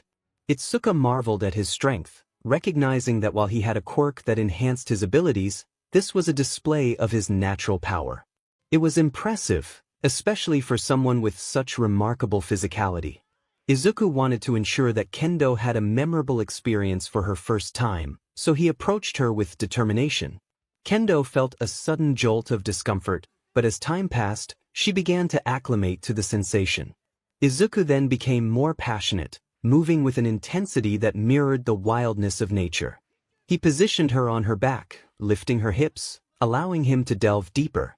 Meanwhile, Momo placed her hands on Izuku's chest, admiring the impressive physique he had developed through rigorous training. She marveled at the strength of his muscles, wondering what kind of dedication it took to achieve such a form. When Izuku turned to Momo, they exchanged looks filled with longing before sharing a kiss that radiated the warmth of a newlywed couple. Kendo, unable to see their affectionate moment as her head rested on the bed, felt a mix of sensations as Izuku continued to move with fervor. Her body felt numb, yet waves of pleasure coursed through her, leaving her in a state of bliss. Izuku then turned Kendo around, positioning her back against the bed. Momo sat atop her, playfully teasing Kendo. Momo encouraged her to explore, and Kendo, though inexperienced, instinctively knew what to do. She leaned in, her tongue exploring as she sought to please Momo. To Momo's surprise, Kendo was performing admirably for a beginner, and the sensations intensified with Izuku's movements. He was determined to make Kendo feel every moment, and she responded to his rhythm, her body adjusting to the experience. As Kendo surrendered to the sensations, she felt overwhelmed with pleasure, reaching a peak that left her breathless. Momo paused for a moment, needing to catch her breath, while Kendo found herself lost in a haze of bliss, seeking a moment of respite. But the duo was not finished with her yet. They lifted her, and Izuku continued to move with vigor, pushing her limits further. Kendo regained her senses, realizing that Izuku was driving her to new heights of joy. Just then, she felt an unexpected sensation as Momo joined in, introducing a new element that sent shivers through her. Momo's playful touch added to the overwhelming experience, and Kendo found herself lost in a whirlwind of sensations, her mind drifting into a euphoric state. Momo's playful teasing ignited a fire within Kendo, exploring uncharted territory, while Izuku's movements ensured she felt cherished and exhilarated. Kendo reached another peak, one that eclipsed her previous experiences, but the couple continued their playful dance, ensuring she was enveloped in pleasure. Finally, Izuku reached his climax, filling Kendo with warmth. They gently laid her back on the bed, her expression one of pure satisfaction. The couple shared a tender moment, embracing and kissing as Momo playfully removed her playful accessory. Izuku paused, planting soft kisses along Momo's neck, reminiscing about their own first experiences together. In a flashback, Izuku stood outside Momo's door, the anticipation palpable. It was a day she had eagerly awaited, the culmination of their shared journey. As he greeted her, the familiarity of their first names signified a deepening bond, one that would forever change their relationship. Izuku hesitated at the entrance, glancing at Momo as she politely opened the door for him. He allowed her to step inside first, following her into the lavish room that reflected the wealth she had inherited. The opulence around him made him reflect on his own family's modest means compared to her affluence.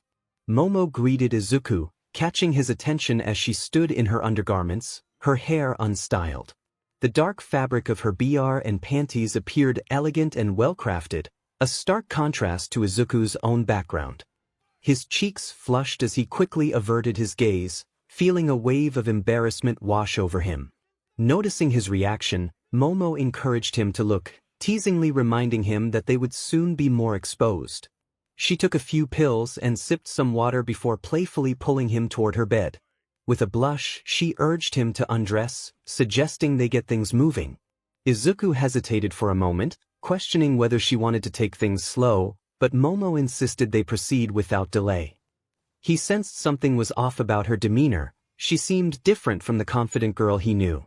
Concerned, he asked if everything was all right as he began to remove his breathes. Momo brushed off his concern, inching closer until their noses nearly touched. Her face was flushed, and she seemed shy about the situation. In a bold move, she kissed him, catching Izuku off guard. He accepted the kiss, but soon realized that Momo wasn't fully enjoying it. She pulled away, her hands exploring the contours of his physique, revealing a body that was both impressive and unexpected. Izuku chuckled at the ticklish sensation of her touch, trying to ease her embarrassment. His gentle slide through her hair seemed to help, and she encouraged him to continue. As she admired his muscles, Izuku felt a rush of warmth, and Momo's curiosity shifted to a more NTMT exploration. With a playful confidence, she tugged at his breathes, revealing his bright green underwear. The sight made her heart race, and she couldn't help but feel a mix of awe and excitement. Izuku, sensing her eagerness, playfully challenged her to keep up with him. Momo, filled with determination, declared her athletic prowess, and Izuku lifted her effortlessly, surprising her with his strength. He playfully teased her about their height difference as he prepared to take things further. As they shared this moment, Izuku made sure to be gentle, waiting for Momo to feel ready. Their connection deepened, and they explored the boundaries of their relationship, both excited and nervous about the journey ahead. Hours later, they found themselves lost in the moment, their bond growing stronger with each shared experience. Izuku was attentive, ensuring Momo felt cherished and respected throughout their time together. Their connection was filled with passion and affection, and they both reveled in the joy of being together, forgetting the outside world for a while. In the end, it was a night of discovery, filled with laughter, warmth, and the promise of a deeper relationship blossoming between them. Izuku was focused on Momo, who expressed her excitement in a way that was far from ladylike. He increased his effort, pushing himself to the limit. Momo urged him on, eager for more. Her wish was fulfilled as he gave everything he had, and they both felt the intensity of the moment. Exhausted, Izuku collapsed onto Momo's chest, both of them drained from their activities. Over the course of several hours, they explored every possible position, and Momo cherished every moment. The other girls were right. Izuku Midoriya had a remarkable talent that made him seem almost divine. They exchanged a loving glance before sharing a tender kiss. Momo pulled back, her cheeks flushed as she confessed her feelings, saying she loved him. Izuku smiled warmly, reciprocating her feelings, which made her heart swell. Momo was surprised to notice that Izuku was still eager for more, and she exclaimed in disbelief. He reassured her that they could take a break if she wanted. However, she pulled him in for another kiss, expressing her longing for more. With a smile, Izuku embraced her again, and they continued their passionate connection for a while longer until Momo eventually fell asleep, exhausted, while Izuku succumbed to fatigue as well. They later decided to take it easy to avoid any soreness. In the present, Momo reminisced about that unforgettable night. Izuku then walked over to his breathes and retrieved a gift basket, wishing her a happy 5-month anniversary. As she opened it, Momo discovered a appealing necklace adorned with a red ruby. Izuku explained that he thought it would look lovely with her hero costume, and Momo was touched, shedding a few tears before embracing him tightly and showering him with kisses. Izuku responded with affection, gently placing the necklace around her neck. Meanwhile, Itsuka observed the couple from a distance, feeling the ache in her own body. She couldn't help but think how fortunate Momo was to have someone like Izuku by her side.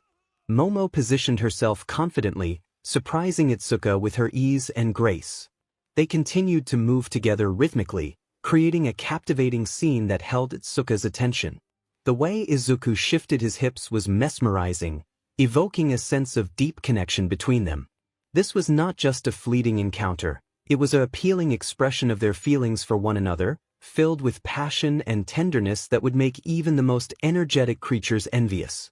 Itsuka had been granted the miracle of witnessing a moment filled with love.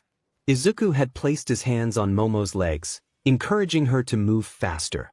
The sensations within her were reminiscent of Namuri, feeling both tight and expansive at once.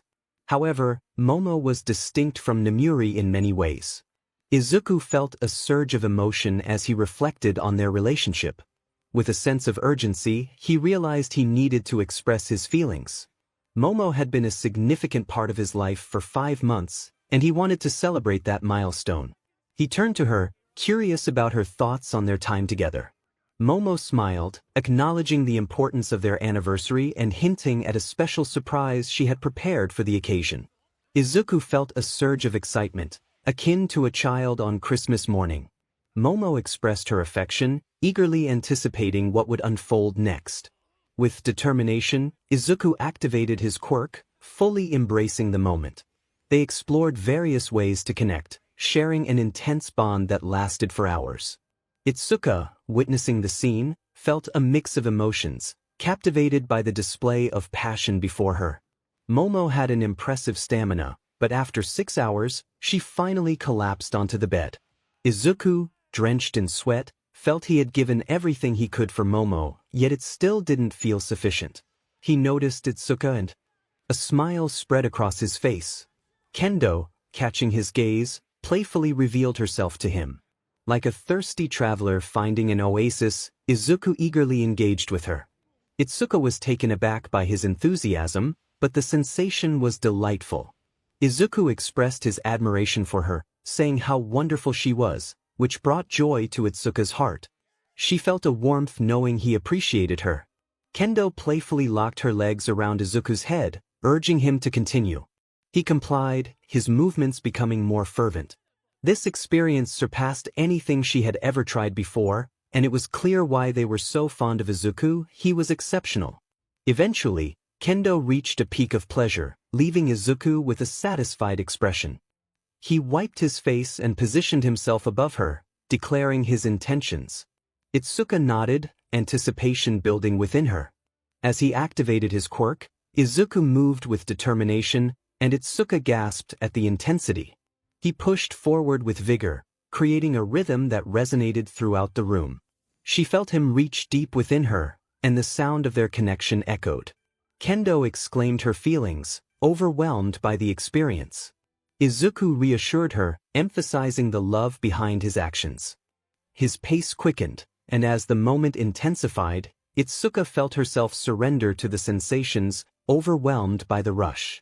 Finally, Izuku reached his CLMX, leaving her breathless. Itsuka lay there, unable to move, her body exhausted and filled with the remnants of their encounter. She hoped Izuku felt the same, but her hopes were dashed when she noticed he was still full of energy. Concerned, she asked how that was possible.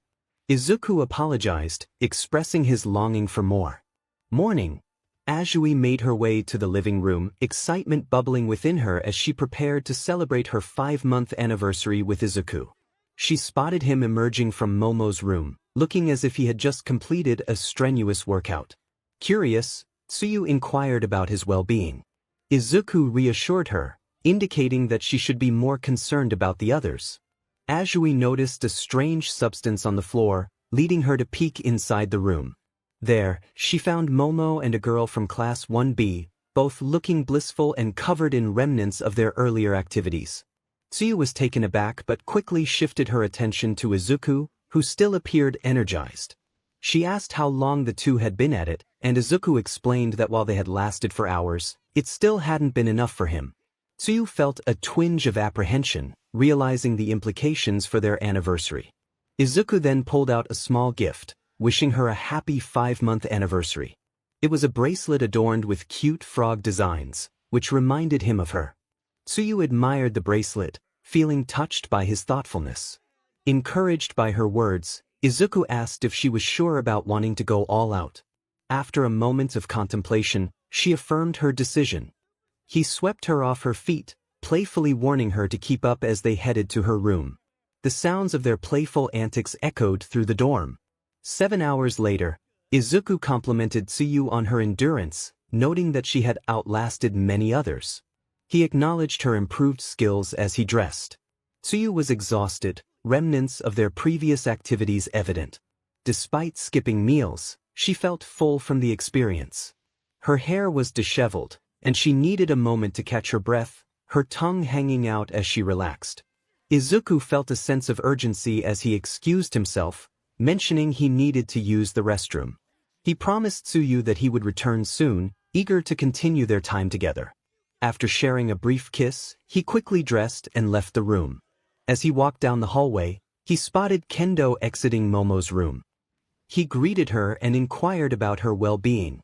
Kendo responded that she was sore but had experienced worse days. Izuku glanced into the room and noticed Momo sleeping soundly. Kendo then approached Izuku with an invitation, mentioning that she and the other girls from Class 1B were planning a night out and asked if he would like to join. Izuku considered the offer and advised her to be well prepared if they went ahead with their plans. Kendo assured him they would be ready. They parted ways, with Kendo feeling cheerful and Izuku heading to the restroom. Upon his return, he was met with an unsettling sight. Mineta was at Momo's door, peering inside with a camera in hand. Mineta, oblivious to Izuku's presence, exclaimed that it was perfect timing and expressed his longing for help with his pictures, suggesting he could create something inappropriate. Izuku, feeling a surge of anger, seized the camera and crushed it in his hands, shocking Mineta. Izuku's expression turned serious as he warned Mineta to forget what he had seen and that he would destroy the camera along with any pictures it contained. He sternly instructed Mineta to leave the girls alone, expressing his frustration with Mineta's behavior. He made it clear that if Mineta ever attempted to harm anyone in their class, especially Momo, he would ensure he faced severe consequences. Mineta, overwhelmed with fear, realized he had never felt such terror before. The dread he experienced surpassed any encounter with villains he had faced. In a panic, he fled the scene, leaving Izuku relieved that Mineta would cease his inappropriate actions. Izuku had received numerous compliments from the girls, and he felt a sense of responsibility to protect them. He began to gather the remnants of the broken camera, intending to visit Tsuyu's room before disposing of it. Unbeknownst to him, someone had overheard the entire exchange. Momo felt a wave of gratitude wash over her as she realized Izuku had put an end to Mineta's troubling behavior. The girls at school had always disliked Mineta for good reason. He lacked redeeming qualities and had a reputation that preceded him. For a moment, Momo had felt a surge of fear at the thought of Mineta capturing her image. The idea of her private moments being exposed was terrifying, and she knew it could ruin her reputation as a hero before she even graduated. The thought of losing Izuku's respect was even more daunting. However, Izuku had come to her rescue, reminding her of his heroic nature and why he held such a special place in her heart. As Izuku collected the camera pieces, he made his way to Tsuyu's room, expecting to find her resting on the bed. To his surprise, she was dressed in a cheerleader outfit reminiscent of the sports festival. Tsuyu expressed her delight at his arrival, indicating they could continue their previous activities. In that moment, Izuku realized he was in for an eventful day. Meanwhile, Nijire Hato was struggling to stay engaged during a meeting with some of Japan's top heroes. Despite the importance of the gathering, she found it painfully dull and was fighting off yawns. She noted that Izuku, Tsuyu, and Ochako were all absent, having claimed they needed to use the restroom simultaneously. While others dismissed it, Nijire suspected they were up to something and resolved to investigate once the meeting concluded. When the break was finally announced, Nijire's spirits lifted as she exited the meeting room. She searched every bathroom in the building, including the men's, but found no sign of her classmates. Just as she was about to return to the meeting, she heard unusual noises coming from the janitor's closet. Pressing her ear to the door, she caught a voice, urging Izuku for more. Realizing they had been inside the closet the entire time, Nijire felt a mix of frustration and curiosity. Taking a quick glance inside, she was met with a surprising sight that would stay with her. Izuku, Ochako, and Tsuyu found themselves in an unexpected situation. The sight of Izuku's confidence was surprising, especially as he and Tsuyu shared an NTMT moment while still in their hero costumes. Tsuyu's outfit was slightly askew, and Uraraka had a playful look on her face as she engaged with Izuku. Nijire, curious and intrigued, peeked through a small crack in the door, captivated by the scene unfolding before her. Izuku was fully focused on Tsuyu, moving with a rhythm that left her smiling brightly. The atmosphere was charged with excitement, and Nijire felt a twinge of envy as she watched the two girls share a connection with someone she admired. Life could be quite unfair at times. A loudspeaker announced the end of break, interrupting the moment. Izuku suggested they wrap things up, but both girls expressed their longing for more. Nijire couldn't help but wonder what made Izuku so special. She had been searching for a connection of her own, yet here were two girls seemingly enjoying his company effortlessly. With a sense of urgency, Nijire decided it was time to return to the meeting, knowing that Ryukyu would not be pleased if she lingered any longer. 2 hours later, as the three girls made their way back to Izuku stayed behind with Miro. Nijire noticed that Tsuyu and Ochako were wearing new accessories. Tsuyu sported a bracelet adorned with cute frogs, while Ochako had star-shaped earrings. Curious, Nijire inquired if Izuku had given them the jewelry. The girls exchanged glances and whispered before confirming. This prompted a flurry of questions from Nijire, who was eager to learn more about their relationships. She asked about how they made things work, whether there were others involved, and how well Izuku performed in their NTMT moments. The barrage of questions left Tsuyu and Ochako momentarily speechless, caught off guard by Nijire's curiosity. Though they were accustomed to her inquisitive nature, they had never experienced such an intense interrogation. Fortunately, Tsuyu suggested they take a step back and start from the beginning. Nijire admitted to witnessing their earlier encounter, which left the girls flustered. They were desperate for her to keep it a secret, promising to do anything she asked. Nijire, however, had her own condition. She wanted a chance to be with Izuku. After a brief discussion, the two girls agreed to let her have one opportunity the following Saturday, sealing the deal.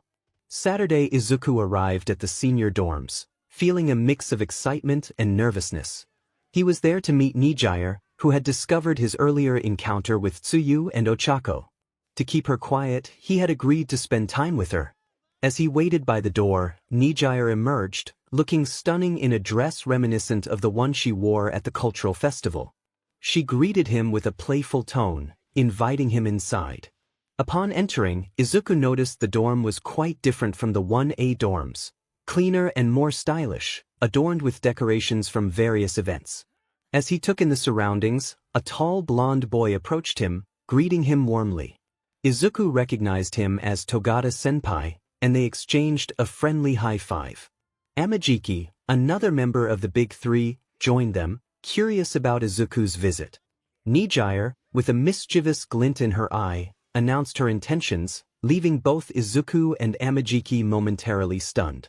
Izuku had hoped to keep things discreet, but it seemed Nijire was not one to shy away from speaking her mind. "Good luck with that. Tamaki and I have something to take care of," Miro said as he walked away. Nijire then pulled Izuku into her room. With the two boys left alone, Tamaki asked Miro if he had any idea what they were up to. Miro replied that he had no clue. Tamaki then inquired if Miro knew about the birds and the bees, to which Miro answered no. Inside Nijire's room, Nijire explained that she had told them because they were her best friends and wouldn't share their secrets.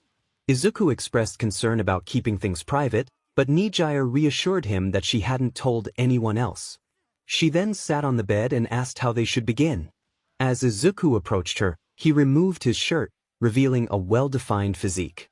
Nijire had seen fit bodies before, but none compared to Izuku's.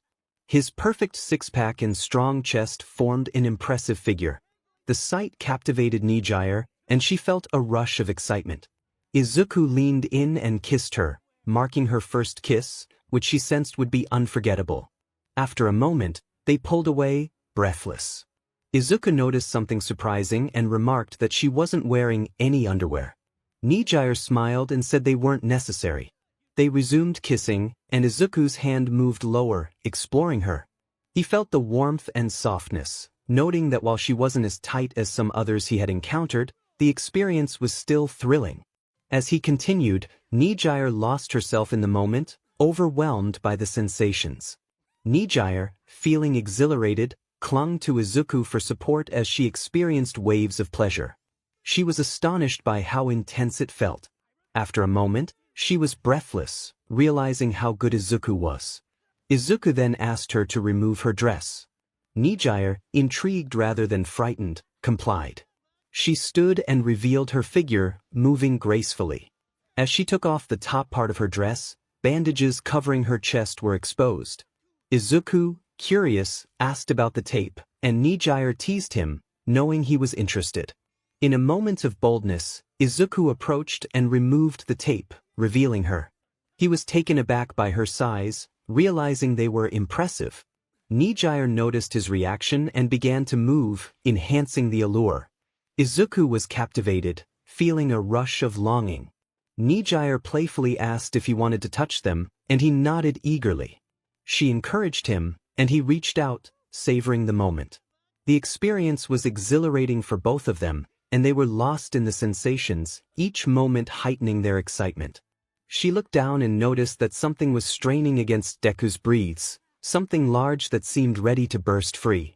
Nijire commented on how it appeared eager to escape. As Izuku shifted, he encouraged her to let it out. Kneeling down, Nijire found herself right in front of him.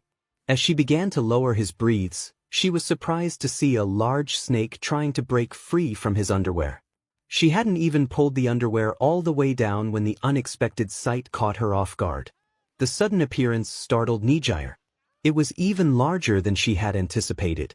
The length was impressive, nearly 12 inches, and its thickness surpassed that of both her wrists combined. The size was remarkable, and the sheer scale was astonishing. Izuku was determined to create a memorable experience for Hato, understanding the significance of the moment. He focused on ensuring her comfort and enjoyment, wanting it to be something special for her first time. Midoriya put forth all his effort, skillfully exploring and engaging with her in a way that was both respectful and attentive. Izuku focused intently on his task, his movements deliberate and careful. He was fully engaged, determined to bring pleasure to Nijire. She was equally absorbed in her own actions, striving to take in as much as she could. The intensity of the moment heightened as they both pushed their limits, lost in the sensations they were creating together.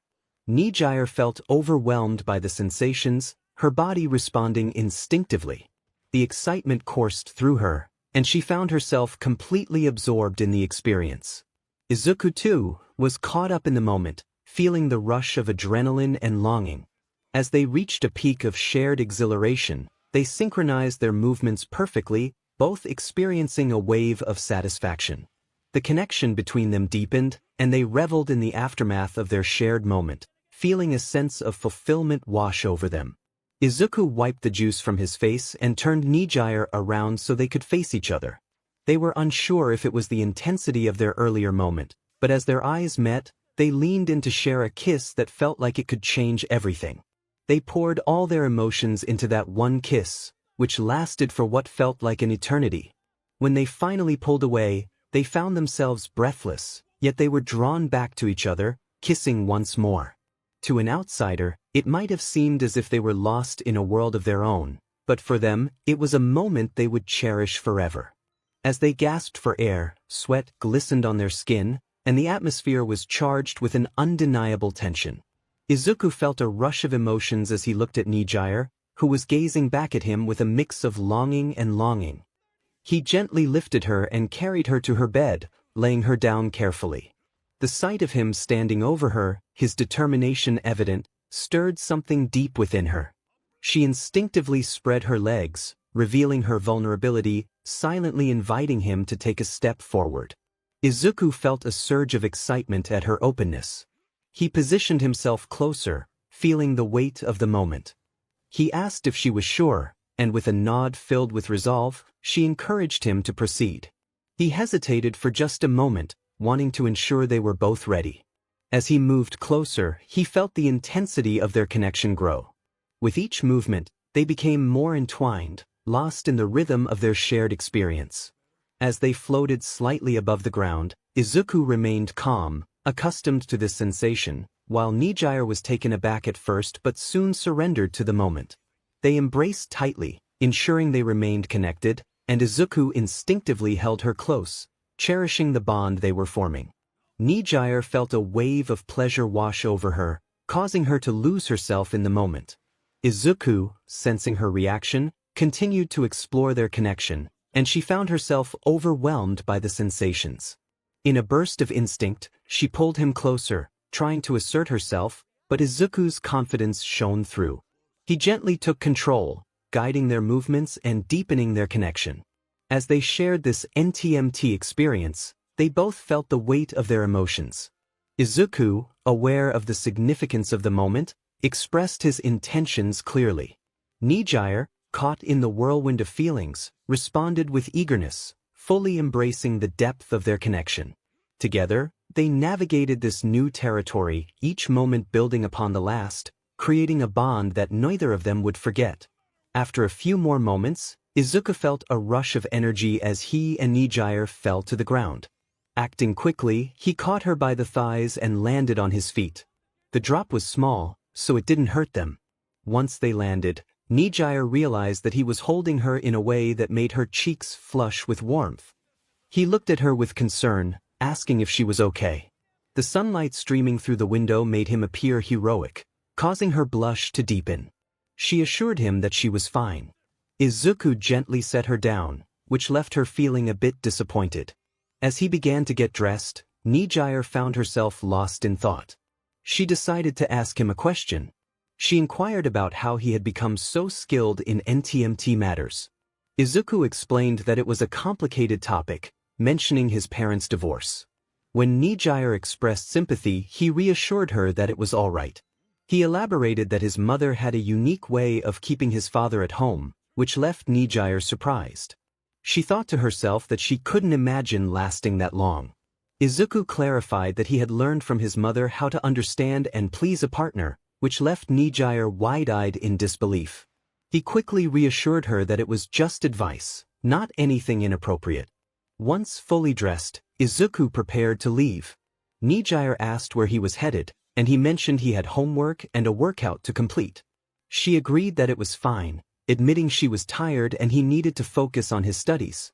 Just before he left, he leaned in and gave her a quick kiss, leaving her momentarily speechless and blushing. After he departed, she wondered if Yu would enjoy spending time like this with her. 4 hours later, Izuku had just completed his homework. After finishing his workout, he felt sweaty but had one more task before showering. He put on his swim trunks and grabbed a towel, heading to the school pool. This was part of his training routine, where he aimed to swim 20 laps in the 82-foot pool. It was a challenging exercise that would help him build strength and improve his physique. After completing the laps, he was about to exit the pool when Ochako unexpectedly appeared. Playfully, she touched his nose and said, "Boop," startling him. He lost his balance and nearly fell into the water, but Ochako quickly grabbed his arm and used her quirk to prevent him from falling. As he regained his footing, he found himself standing right in front of her, wearing only his swim trunks. Ochako, in her swimsuit, felt a rush of warmth at the sight of him. Despite their previous experiences together, Izuku always had a way of making her blush. She asked if there was a way she could repay him for saving him from falling. Leaning closer, he whispered playfully in her ear, suggesting there was indeed a way. Ochako felt a thrill of excitement, wondering what he meant. Just as she anticipated a romantic moment, he lifted her playfully, leading her to believe they were about to share a kiss, only to surprise her by playfully tossing her into the pool. As she surfaced from the water, she asked Deku why he had done that. Looking around, she noticed the area was completely empty, with not even a speck of dust in sight. Initially frightened, she thought Deku might have abandoned her, but her fear dissipated when water splashed down on her. Wiping the droplets from her eyes, she realized Deku was the culprit. In playful retaliation, Ochako splashed him back, and he quickly shielded himself to keep the water out of his eyes. They engaged in a spirited water fight for quite some time, both eventually tiring from their playful antics. Deku expressed that he had enjoyed it, and Ochako agreed. They moved closer together, their bodies nearly touching. Ochako mentioned that she still hadn't properly thanked him for the earrings he had given her. Deku brushed it off, saying it was nothing. However, Ochako felt differently, insisting that she wanted to repay him for such a precious gift. Before she could finish, Deku gently placed a finger on her lips, reassuring her that it was all right and that she didn't need to give him anything. He then wrapped his arms around her, and she felt warmth radiating from his chest, even in the cool water. The sensation reminded her of the closeness they shared during NTMT moments, sparking an idea in her mind. She declared that she had a way to repay him. Deku was about to respond when she excitedly suggested that he could go all out on her. His eyes widened in surprise as she explained that she wanted him to use all his strength against her for their 5-month anniversary, noting that he often held back. Deku playfully challenged her, asking if she could last 12 hours. Ochako's eyes widened at the thought, realizing that it was a significant leap from her usual limits. Yet, her determination to do anything for Deku shone through as she affirmed her willingness to try. She closed the distance between them, sharing a kiss that deepened their connection. Suddenly, they were interrupted by their friend Tsuyu Ajui, who inquired about what they were doing. Both Ochako and Deku blushed, trying to downplay the situation. Tsuyu, however, seemed unconvinced and suggested that it looked like they were up to something more. When she turned to Deku for confirmation, his bashful response only added to the tension. Ochako was taken aback, feeling a mix of embarrassment and surprise. Tsuyu then asked if she could join them, catching both of them off guard. Ochako hesitated, explaining that she had intended to give Deku her special gift for their anniversary. Tsuyu, unfazed, revealed that she had done something similar, leaving Ochako in shock. Izuku chimed in, mentioning that others had also participated in similar activities, trying to ease Ochako's disappointment. Despite his efforts, she felt deflated, believing her special moment had been overshadowed. Tsuyu attempted to lift her spirits, reminding her that it was still a nice idea. Izuku reassured her that she still had the chance to give her gift, bringing Ochako back to the present moment. She noticed Deku's presence beside her, feeling the warmth of his body. He whispered that they still had 12 hours to enjoy their time together, and she felt a rush of emotions at his words. Though Tsuyu was nearby, Ochako communicated that she didn't mind continuing their playful interaction. With that, they resumed their connection, focusing solely on each other as the world around them faded away. She paused to investigate the source of her distraction. Looking down, she noticed a long, pink object approaching her. Tsuyu, with a playful grin, expressed her excitement about the situation.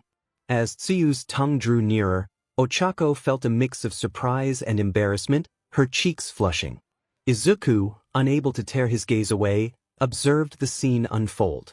Ochako clung to him for support, trying to steady herself as Tsuyu playfully explored. The sensation was unlike anything she had experienced before, leaving her breathless and overwhelmed. Feeling a surge of energy, Izuku decided to join in.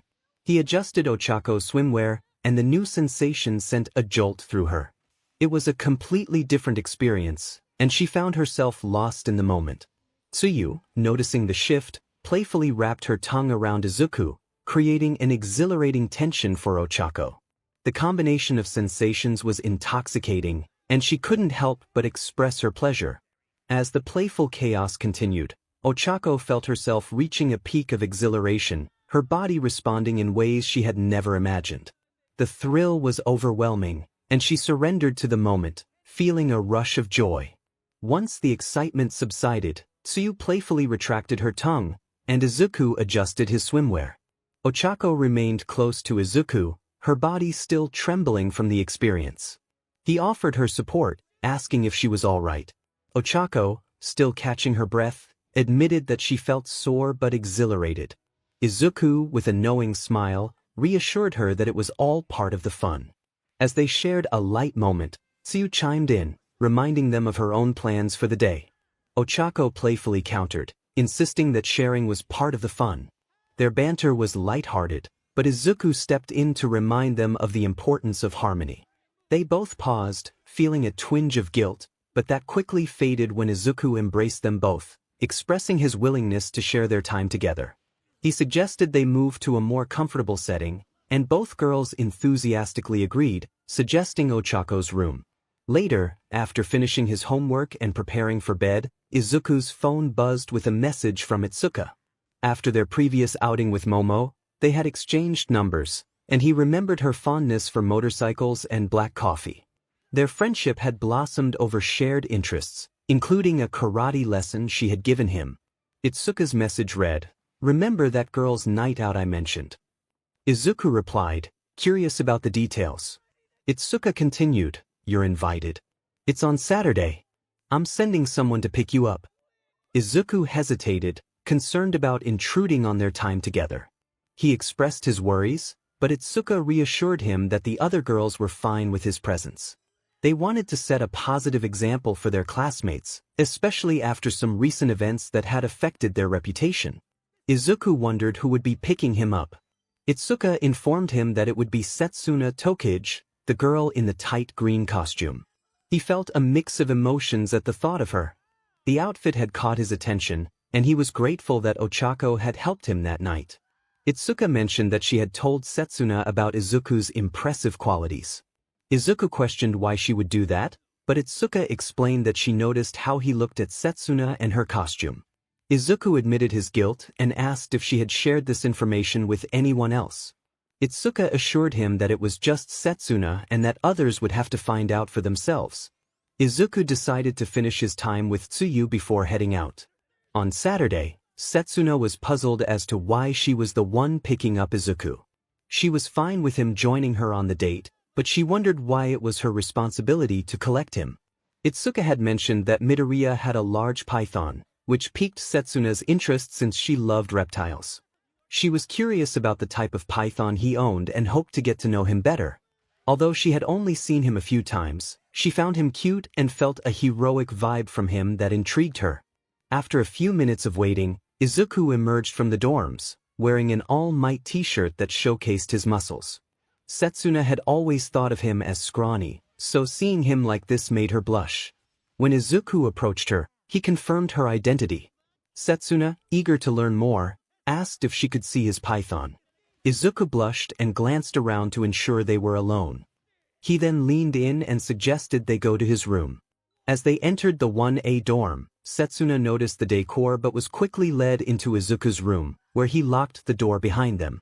The room was filled with All Might memorabilia, but she was disappointed to find no python. Confused, she wondered why Itsuka would lie to her. Izuku explained that it was a different kind of python, pointing downwards, and Setsuna's eyes widened as she finally understood. A flurry of questions raced through her mind, How did Itsuka know? Why did she want her to know? And just how large was it? Izuku, noticing her curiosity, encouraged her to ask questions. Setsuna took a seat and inquired about Itsuka's knowledge. Izuku explained that he had been involved with her, and when Setsuna asked if they were dating, he replied that it was complicated. Setsuna looked at him in disbelief as he recounted the unusual circumstances that led to his relationships with the girls in his class. They had discovered his secret, and he had ended up in a series of unexpected encounters. It took Setsuna a moment to process this revelation about someone she had thought of as a big sister. Finally, she boldly requested to see it. Izuku hesitated, asking if she was sure. She moved closer, expressing her curiosity about what had captivated Itsuka. Reluctantly, Izuku complied and revealed himself. Setsuna was taken aback by the sight. She had expected something impressive, but this was beyond her imagination. It was larger than she had anticipated, and she couldn't help but marvel at it. Izuku, noticing her astonishment, prompted her to take action. She tried to wrap her hand around it but found it impossible. Driven by curiosity, she leaned in, contemplating her next move.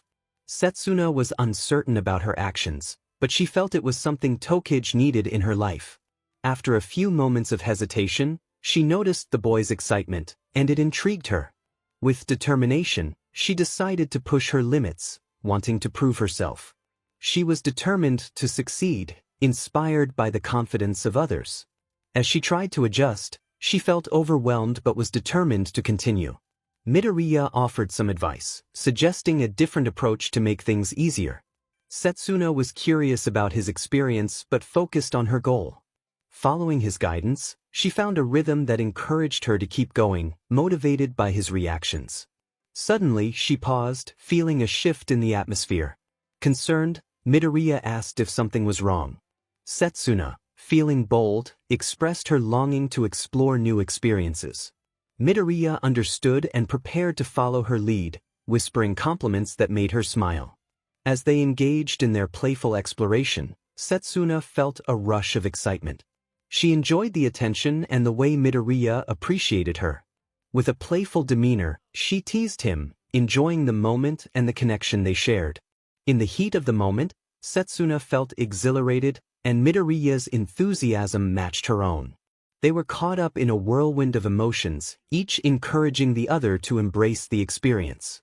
As they reached a critical point, Midoriya expressed his excitement, and Setsuna eagerly welcomed his enthusiasm.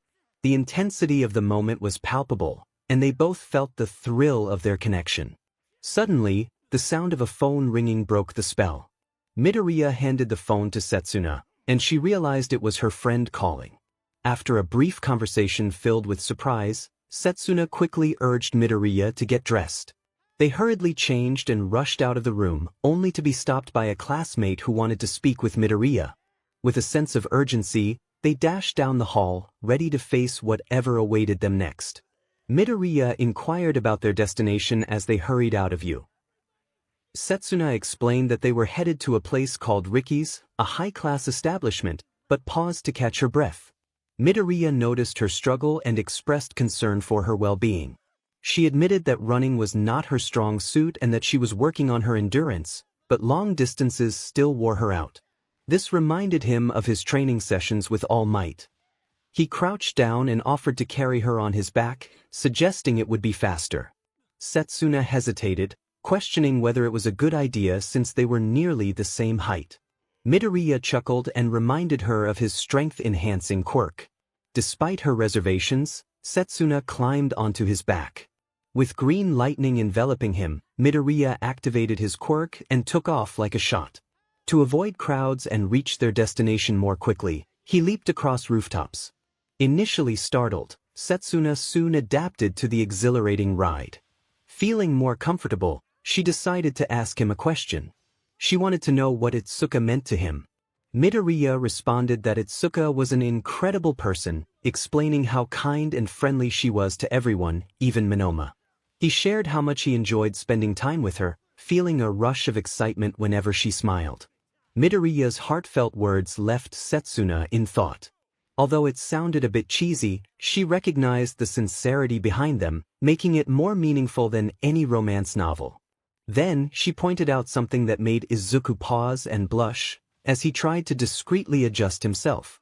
Setsuna found the situation amusing, understanding his embarrassment, but then realized she had forgotten to wear her BR. Before she could react, Midoriya picked her up again and dashed toward the restaurant. At Ricky's, Kinoko Komori expressed concern about their friend's arrival, while Pony Tsunatori reassured her that Setsuna and Izuku were likely just taking their time. Itsuka felt a bit anxious, thinking that Setsuna would have her moment later in the evening. Just then, a sudden crash announced their arrival, and from the dust emerged Izuku and Setsuna. Setsuna apologized for their tardiness while still clinging to Izuku. Pony rushed over to greet them with a hug, curious about their delay. Setsuna jokingly mentioned observing Midoriya's strength, prompting Itsuka to ask how Setsuna had handled it. Midoriya noted that she had surprisingly managed well for her first experience. As the group entered the restaurant, Midoriya and Itsuka held hands, taking their seats. Setsuna positioned herself beside Midoriya, with the other girls across from them. Kinoko addressed Midoriya on behalf of 1B, apologizing for Monoma's behavior, which had tarnished their reputation. Midoriya reassured them that Monoma hadn't caused too much trouble for 1. Kinoko expressed her frustration about the boys' fixation on competing with 1A, emphasizing the importance of enjoying life beyond training. Midoriya agreed, relating to her sentiments. Reiko Yanagi then brought up a question that had been on her mind all night, asking when he and Itsuka had started dating.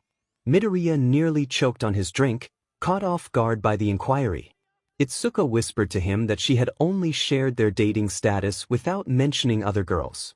Feeling the pressure of the moment, Midoriya explained that they had decided to talk things through due to the tension between their classes. Just as he was about to elaborate, he noticed Itsuka's hand moving toward him, causing him to momentarily lose focus.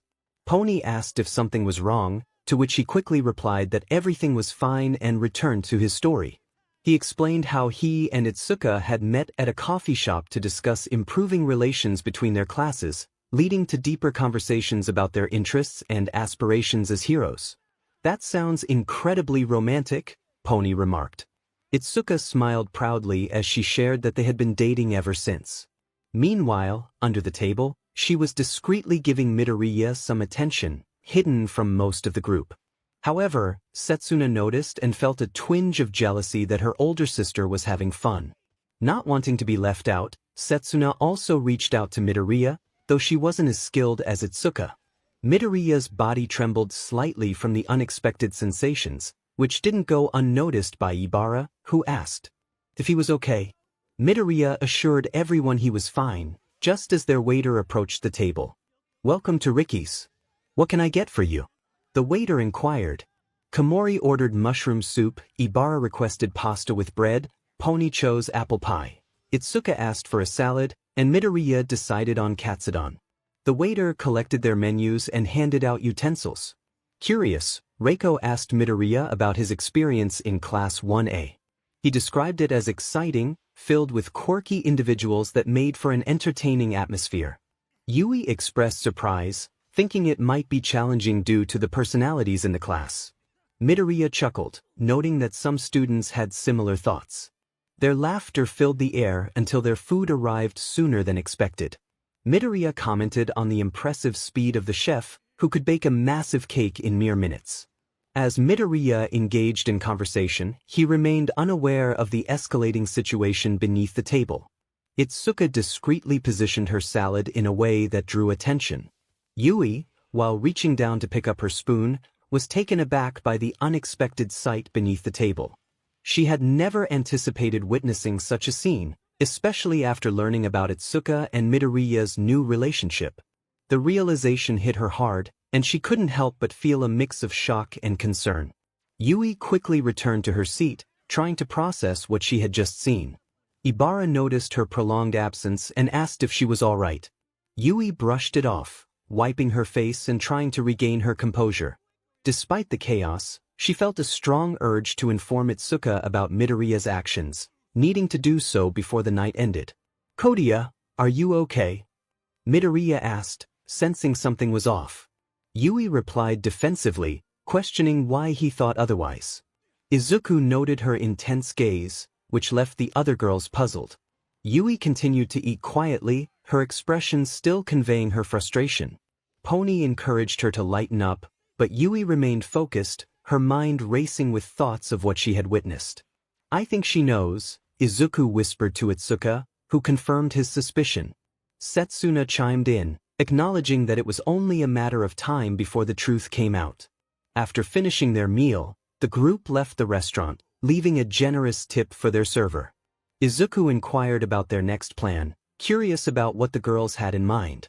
Itsuka mentioned they were considering a visit to a haunted house, assuring him it was all in good fun.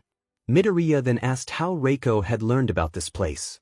Reiko raised her hand, explaining that she had stumbled upon it during her extensive internet browsing. She detailed how her initial search for monster videos had led her to haunted houses and eventually to a top 10 list of haunted locations in Japan, which included this one. Midoriya found the story fascinating, and Reiko assured him that it was just another typical day for her. Pony listened to their conversation, quietly chuckling to herself. Unfortunately, her laughter distracted her, and she slipped on a banana peel, landing awkwardly but fortunately breaking her fall. She quickly apologized to Izuku, speaking in English, but the others around her were puzzled by her words, except for one boy who reassured her that it was all right, as it wasn't the first time something like that had happened. Pony then asked Itsuka if she could speak to Izuku privately. Itsuka nodded, allowing Pony to lead him into a secluded alleyway. Izuku asked if something was wrong, and Pony excitedly replied that she had never been happier, revealing her newfound ability to speak English. Overjoyed, she shook Izuku's shoulders, asking how he knew the language. He explained that he had taken a class in middle school and that his dad had taught him some words. Pony expressed her happiness and playfully mentioned that she could kiss him, leading to a moment of awkward silence as both felt a blush creeping onto their faces. Pony internally scolded herself for her words, remembering that Izuku was dating her sister. Izuku, however, seemed unfazed and mentioned that he and Itsuka had an open relationship. Pony contemplated her feelings, torn between her attraction to Izuku and her loyalty to Itsuka. Izuku then offered to show her what he and Itsuka did on Fridays, which made Pony's heart race. In a moment of impulsiveness, she leaned in and kissed him, and after a brief moment, they pulled apart, with Izuku hinting that the fun was just beginning. Pony felt a mix of excitement and fear, recalling her experiences on the farm and the size of the animals there. But Izuku was different, and her hesitation faded as her curiosity took over. She found herself drawn to him, captivated by the moment. As they shared this connection, Pony felt a rush of emotions, her earlier doubts slipping away as she embraced the thrill of the encounter. Izuku felt a surge of determination as he prepared for the next phase of their training. He hoped Pony was ready for the challenge ahead. In her mind, Pony was eager to prove herself and rise to the occasion. As they pushed through their limits, the intensity of their efforts was palpable. Despite the earlier distraction of the delicious apple pie she had enjoyed, Pony focused on the task at hand, feeling the weight of their shared commitment to growth and improvement. Pony felt a rush of excitement as she experienced a thrilling moment with Izuku. After a brief pause, she expressed her delight at the experience. Izuku, with a playful grin, hinted that their adventure was far from over. He instructed her to turn around and place her hands against the wall, and although she was uncertain about his intentions, she willingly complied. With a swift motion, he adjusted her clothing, ready to continue their exhilarating journey together. He gently lowered her to the ground, his hands resting on her hips. He remarked that whenever he saw her walk, he couldn't help but admire her beauty. Pony smiled at his compliment, knowing he was not the first boy to notice her allure, and she was certain he would not be the last. Izuku's so-called loyal parents could not help but gaze at her. He thought to himself how impressive she looked, admiring her figure. Suddenly, without warning, he began to touch her in a way that surprised Pony at first, but she soon adjusted to the unexpected attention. She found it hard to hold any resentment towards him, recalling how things were often different back in America. Izuku's expression turned serious as he questioned why there was no barrier in place. Pony, feeling a surge of desperation, struggled to find the right words. She explained that there had been a charming horse she had developed feelings for, leaving the implication clear. After a moment of silence, Izuku smiled and pointed out the implications of her confession, prompting her to ask for clarification. Pony found herself in a world that was vastly different from what she had known before, but she was indifferent to it. Her only concern was for Izuku to prove his strength and leave a lasting impression on her. The exhilaration coursing through her was overwhelming.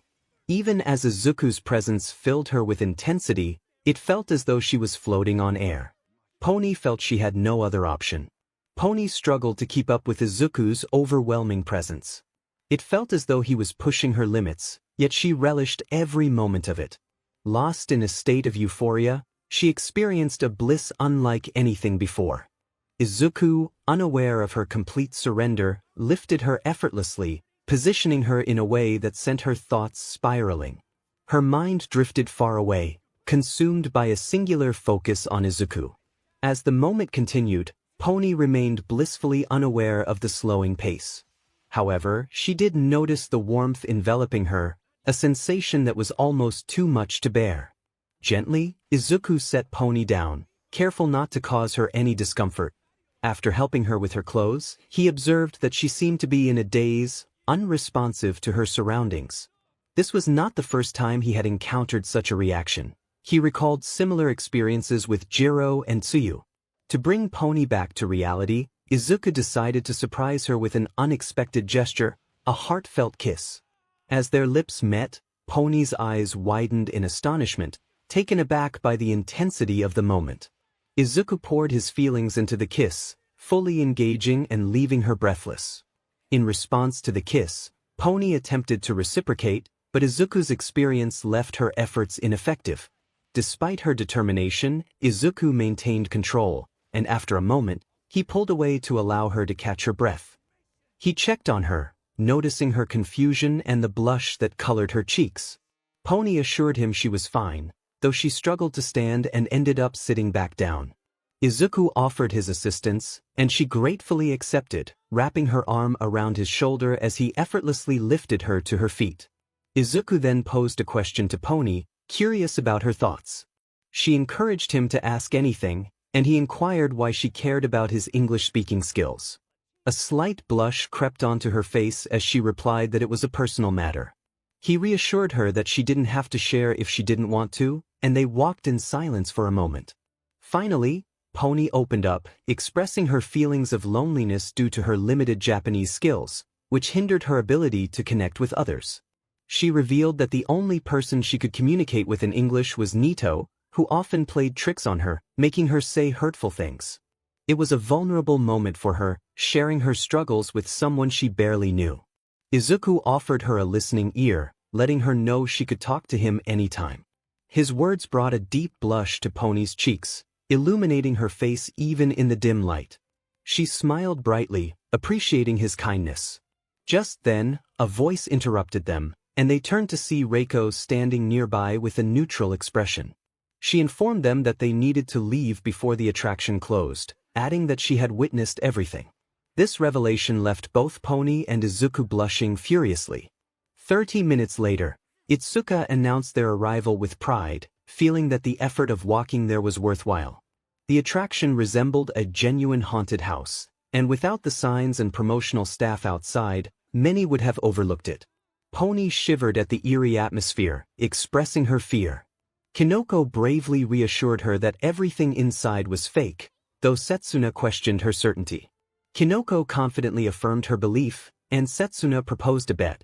If she got scared first, she would pay 1,000 yen, and the same would apply to Kinoko. After a moment of consideration, Kinoko agreed, and the wager was set. While the two girls debated, Itsuka and Izuku engaged in a more serious conversation.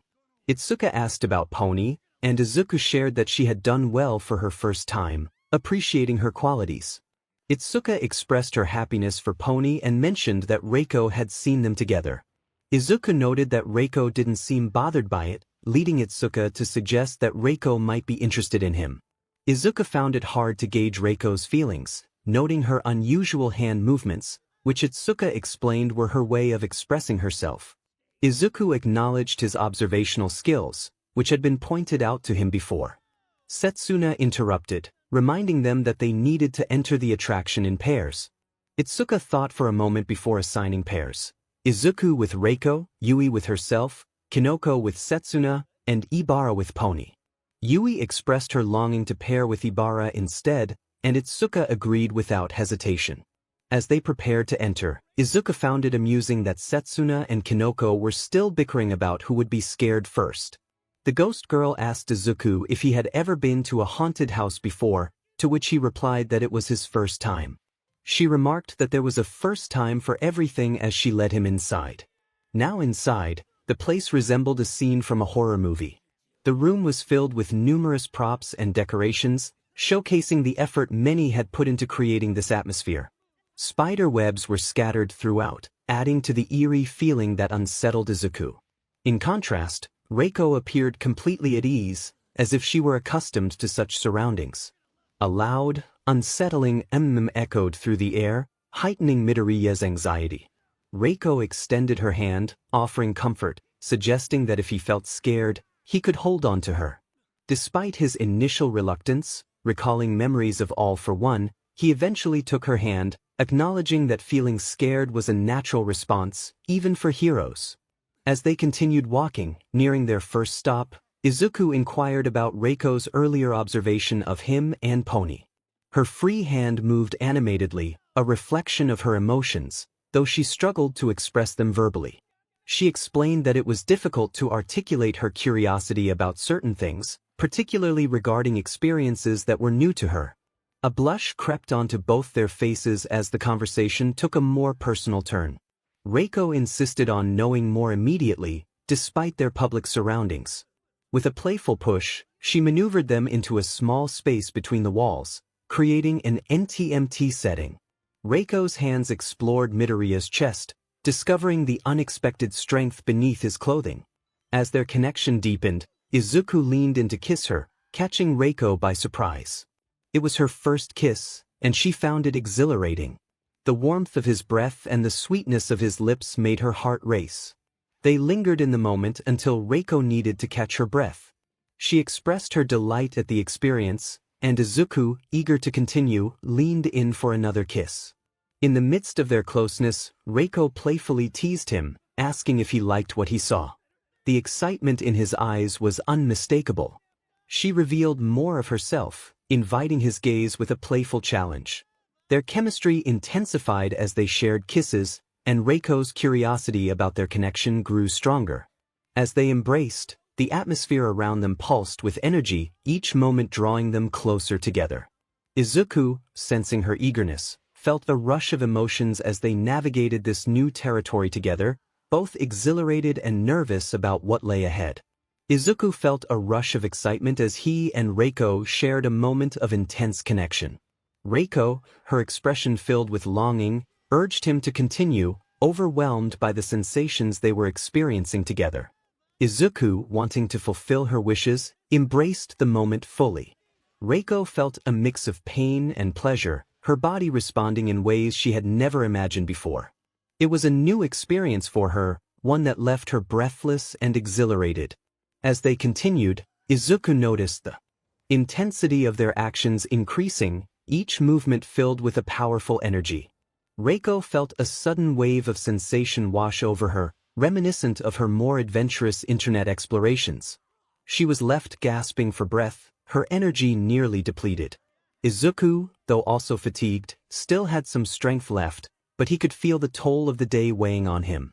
Suddenly, Izuku noticed something unusual about Reiko. A mushroom had sprouted on her nose. Before he could process it, mushrooms began to emerge all around them, spreading rapidly. Reiko, realizing what was happening, pushed Izuku away from the wall, both of them witnessing the chaos unfolding as mushrooms covered the surroundings. Panic ensued as workers and customers fled in fear from the unexpected growth. Reiko expressed her concern, knowing that her quirk only acted up when Kinoko was frightened. Izuku wondered what could have scared her so much. 2 minutes earlier, Kinoko, with a playful tone, teased Setsuna about her apparent fear. Setsuna, visibly trembling, tried to brush off Kinoko's comments, but the sudden appearance of a clown from the floor startled her. Kinoko, reveling in her victory, claimed the bet, but Setsuna was determined to prove her wrong. Just then, Kinoko spotted an eratility beetle in the corner of the room, a creature she knew posed a threat to her mushrooms. In a moment of panic, Kinoko screamed, startling Setsuna and triggering her quirk, which caused mushrooms to erupt everywhere. Both girls dashed toward the exit, desperate to escape the chaos.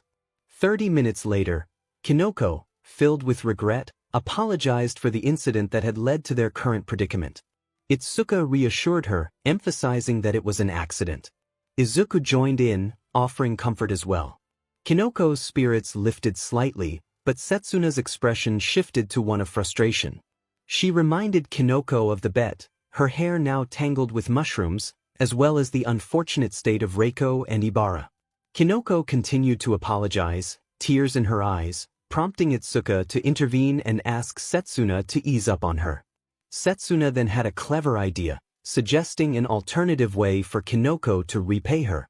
Kinoko, intrigued, agreed to the challenge, ready to take on whatever Setsuna had in mind. As the group discussed their next steps, Itsuka noted the time, suggesting they head back to the dorms. Reiko and Pony took a moment to chat about their shared interest in Izuku, confirming that they had the green light to spend time with him. Reiko promised to keep Pony's secret safe, understanding the importance of trust. Their conversation turned to their experiences with Izuku, and Reiko expressed her enjoyment, though she realized with a start that she was missing something important. They were not the only ones discussing a large python. The mushroom girl, Kinoko, expressed disbelief at Setsuna's claim. Setsuna assured her that she was serious and questioned why their arrival had taken so long. Kinoko pointed out that Midoriya was in a relationship with Itsuka, to which Setsuna confirmed but added that he was seeing multiple girls. Kinoko was taken aback and asked how many. Setsuna admitted she didn't know but mentioned that the girls were quite content.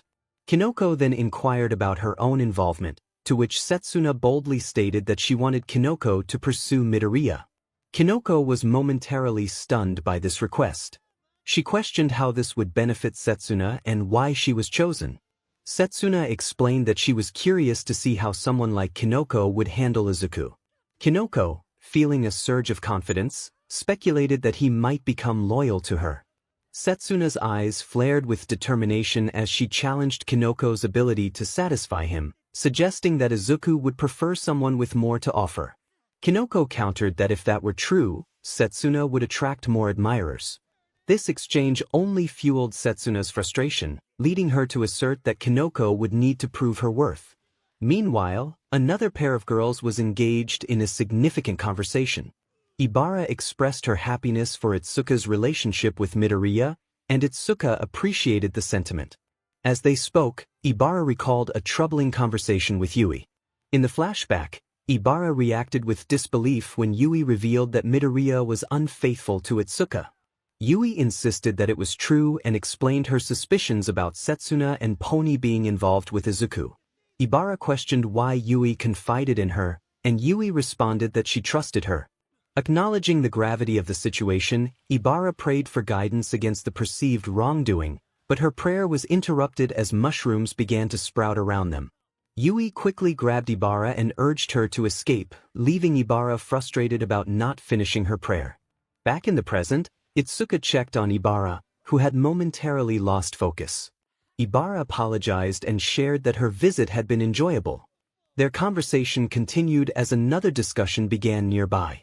Izuku approached Yui, hoping to ask her about her quirk, but she shot him a fierce glare. He wondered if he had said something wrong. Yui was reluctant to engage with him, feeling trapped in a situation with someone she resented for betraying her sister. However, she knew she had to respond. She dismissed his concerns and invited him to ask his questions. Izuku inquired about her quirk, noting that she had changed size during their battle. Yui explained that her quirk, called size, allowed her to alter her dimensions at will. Izuku complimented her quirk, suggesting it could be advantageous for various tasks, including combat. However, Yui soon lost interest in his praise, turning her attention back to Itsuka, who was chatting with Ibara. A small smile crept onto her face as she admired Itsuka's beauty, but her thoughts quickly shifted back to Izuku. She vowed that her moment of revenge would come soon. At the dorms, Izuku felt a sense of excitement as he approached the 1B dorms. Itsuka suddenly appeared, urging him to follow her to her room. The others looked on in confusion, except for Yui, who seemed to know what was happening, and Ibara, who left with the couple. As Itsuka led Izuku through the halls, he noticed how similar the 1B dorm was to the 1A dorm, which gave him a warm feeling of familiarity in this new space. Itsuka mentioned that he had never been to her room before, making this a special occasion. Once inside, she pulled him closer, her hands playfully exploring beneath his shirt, and he found himself caught up in the moment. Itsuka guided him to her bed, and after removing his shirt, she revealed a BL and FLD. Curiosity sparked in Izuku as he asked about its purpose. Itsuka assured him it was a surprise, playfully wrapping the BFLD around his head. She then instructed him not to move before stepping out of the room, leaving him in suspense about what was to come. After a moment, she told him he could remove the BLNDFLD. When he did, he was met with an unexpected sight. Ibara was lying on the bed, seemingly in a vulnerable position, her wrists and ankles gently secured. Itsuka was there too, playfully teasing Ibara. With a mischievous tone, Itsuka explained that they needed to teach Ibara a lesson for her past actions. It took Izuku a moment to grasp the situation, but he soon agreed with Itsuka's plan. As he began to assist Itsuka, Ibara expressed her regret, but Itsuka reminded her that they were in control now. Itsuka complimented Ibara's appearance, playfully asserting her demps. She playfully swatted Ibara's backside, leaving a mark, and Izuku asked if Ibara was enjoying the attention. Itsuka clarified that this was about punishment, not pleasure, and she playfully struck Ibara again, eliciting a reaction. Itsuka then shifted her position, guiding Ibara to face her. She prepared for the next step, indicating to Izuku that it was time to escalate things. Izuku understood and prepared to take action. He removed the device Ibara had been using and began to engage with her, while Itsuka encouraged her to participate in the moment. As the intensity of the situation grew, Ibara found herself overwhelmed by the experience, struggling to maintain her composure. Itsuka guided her, reminding her of her role in this playful scenario. Ibara was caught in a whirlwind of sensations, and despite her best efforts to stay aware, the experience was unlike anything she had ever encountered. In the end, the playful lesson left a lasting impression on Ibara, marking a turning point in their dynamic. Itsuka expressed her disappointment, wishing for a more enjoyable experience with the girl. Izuku voiced his concern, suggesting they might have been too rough and wondered if they should assist her. Itsuka reassured him that she would take care of it but advised him to be cautious about what Setsuna and Kinoko were planning. Izuku was puzzled and sought clarification. Itsuka revealed that she overheard Setsuna discussing him and noted that their previous time together had been interrupted, implying that Setsuna might longing more from him. Izuku acknowledged her point but questioned Kinoko's involvement. Itsuka explained that Setsuna had mentioned wanting Kinoko to join in, hinting at another opportunity for a unique experience. Izuku expressed his doubts about his stamina, to which Itsuka suggested he activate his full cowling ability. He countered that using it on someone inexperienced could be overwhelming. Itsuka playfully remarked that at least they would enjoy themselves, encouraging him to go while expressing her longing to hear positive feedback from both girls. She helped him get dressed and nudged him out of her room.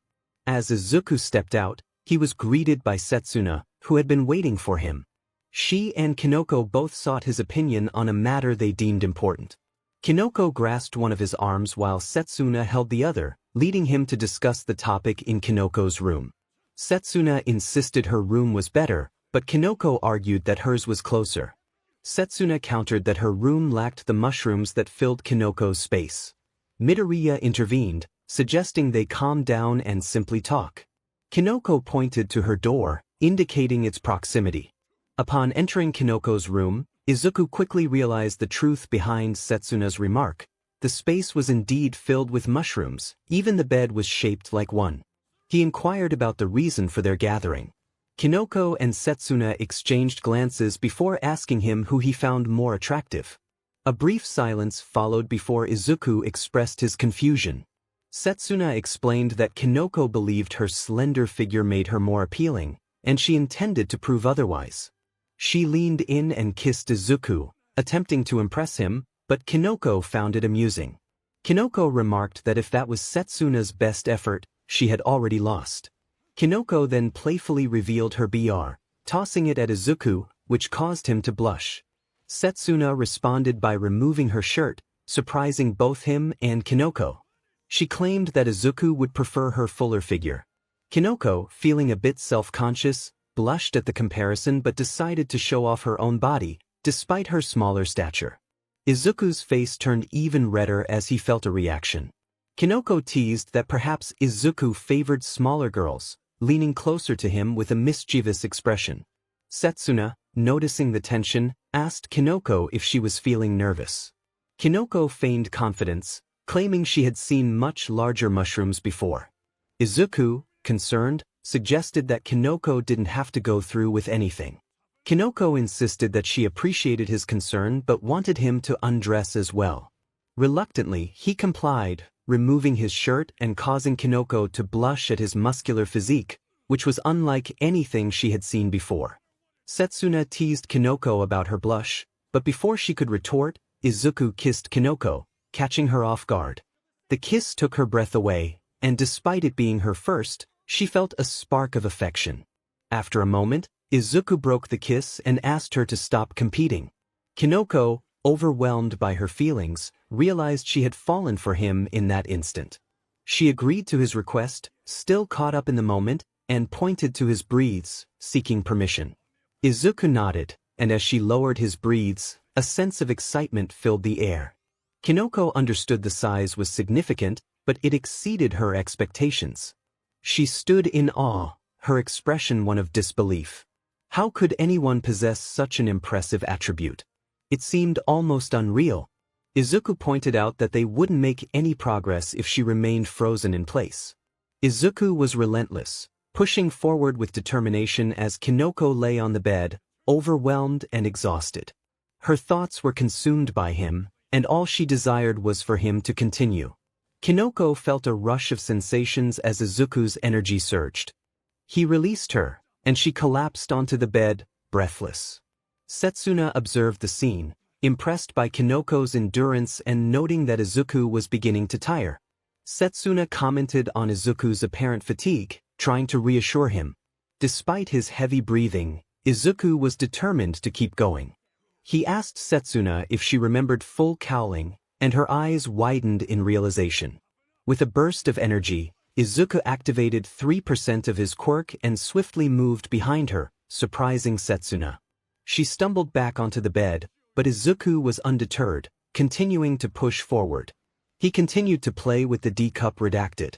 Izuku explored them with his hands, feeling the contours and shapes.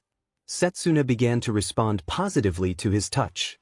This level of confidence was not present during their first encounter. However, Setsuna found great enjoyment in the moment. A wave of pleasant sensations coursed through her. Izuku expressed his feelings, acknowledging his admiration for her. Setsuna reassured him that she was enjoying the experience as well. Izuku maintained his actions, now pressing closer to her. Setsuna could sense his excitement, and it made her heart race. She commented on his intensity, and he admitted that it was hard not to feel that way with her nearby.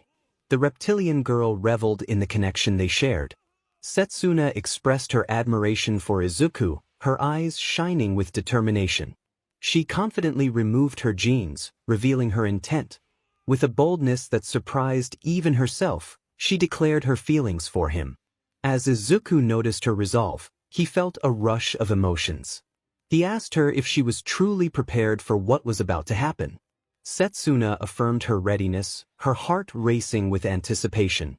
As they moved closer, their faces nearly touching, the atmosphere between them crackled with energy.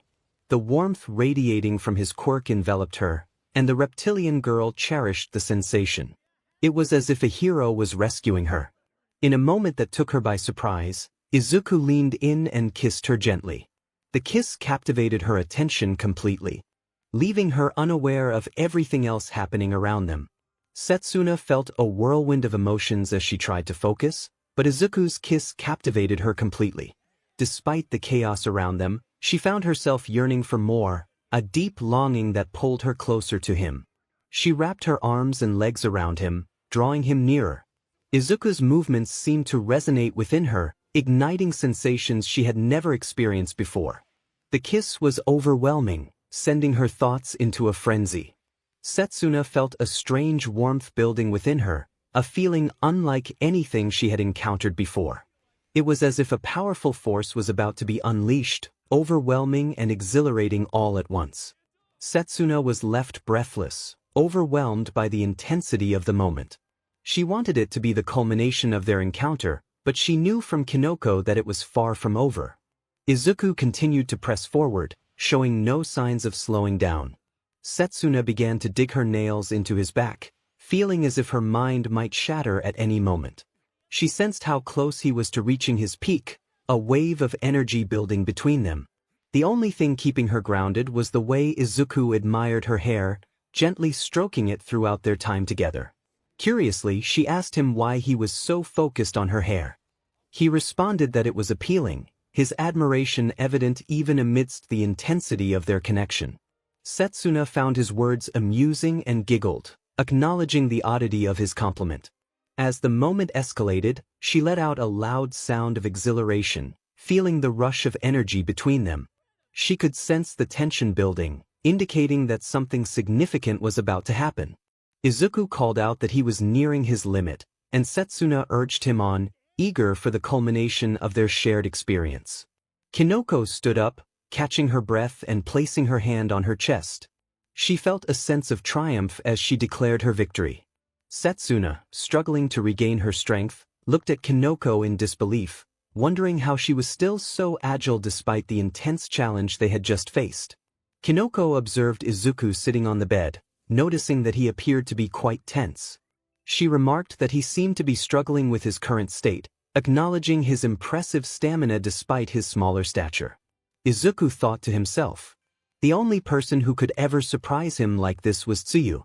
However, it was the first time he had been caught off guard in such a way. He admired her skills, thinking to himself how impressive she was. He then turned his attention to Kinoko, expressing his determination to take on the challenge ahead. Kinoko thought to herself that she was eager to discover the flavor of his essence. She quickened her movements, driven by a strong longing. Izuku, feeling overwhelmed, called out to her. A wave of rich, delightful sensations filled Kinoko's senses. The moment his presence made contact with her, she felt an instant connection, captivated by the experience. Kinoko savored the taste, thinking to herself how delightful it was, almost as good as mushroom soup. She glanced over at Setsuna, who was still resting on the bed. Kinoko felt a sense of satisfaction at the scene before her. With a burst of energy, she approached Setsuna, eager to engage with her friend in a playful manner. Both Izuku and Setsuna were taken aback, never expecting this turn of events. Kinoko savored the moment, enjoying the closeness with Setsuna. Setsuna felt a rush of unfamiliar sensations, as this was her first experience of this kind. To her surprise, she found herself relishing the newness of it all. As Kinoko intensified her actions, Setsuna gripped the bed sheets tightly, feeling a surge of excitement. With determination, she wrapped her legs around Kinoko's head, drawing her in closer. Setsuna expressed her longing for Kinoko to continue, and Kinoko responded by increasing her pace. Setsuna was overwhelmed by the intensity of the moment, realizing that this experience was just as exhilarating as her time with Izuku. She contemplated the possibility of sharing this connection with Kinoko again. As the sensations built within her, she felt herself approaching a peak. Setsuna called out, caught in the wave of emotion. Meanwhile, Kinoko reveled in the experience, appreciating the unique connection she was forming with both Izuku and Setsuna. Kinoko thought to herself that this was far more enjoyable than anything she had experienced before. She then asked Izuku to give them some privacy, eager to explore this newfound bond with Setsuna. Izuku nodded and dressed himself, feeling exhausted. He hoped that Kinoko and Yui would enjoy their time together as he left the room. As he stepped out, he decided to lock the door, wanting to ensure they had the privacy they deserved. Suddenly, his phone rang. Checking the screen, he saw a message from Itsuka. She urgently requested his presence in her room, stating it was very important. Izuku felt overwhelmed but hurried to her room. Earlier, Itsuka had just returned Ibara to her own space, knowing the girl needed some rest. While she was pleased that her classmates had experienced Izuku's affection, one girl remained unfulfilled. Yui approached Itsuka, expressing a need to talk. She accused Izuku of being unfaithful, and for a moment, silence hung in the air. In her mind, Yui believed she had found a way to break them apart. Itsuka firmly denied the accusation, surprising Yui. The black-haired girl was taken aback by Itsuka's defense of Izuku. Yui insisted she had seen him with Setsuna and Pony, but Itsuka interrupted, revealing that she had encouraged him to spend time with them.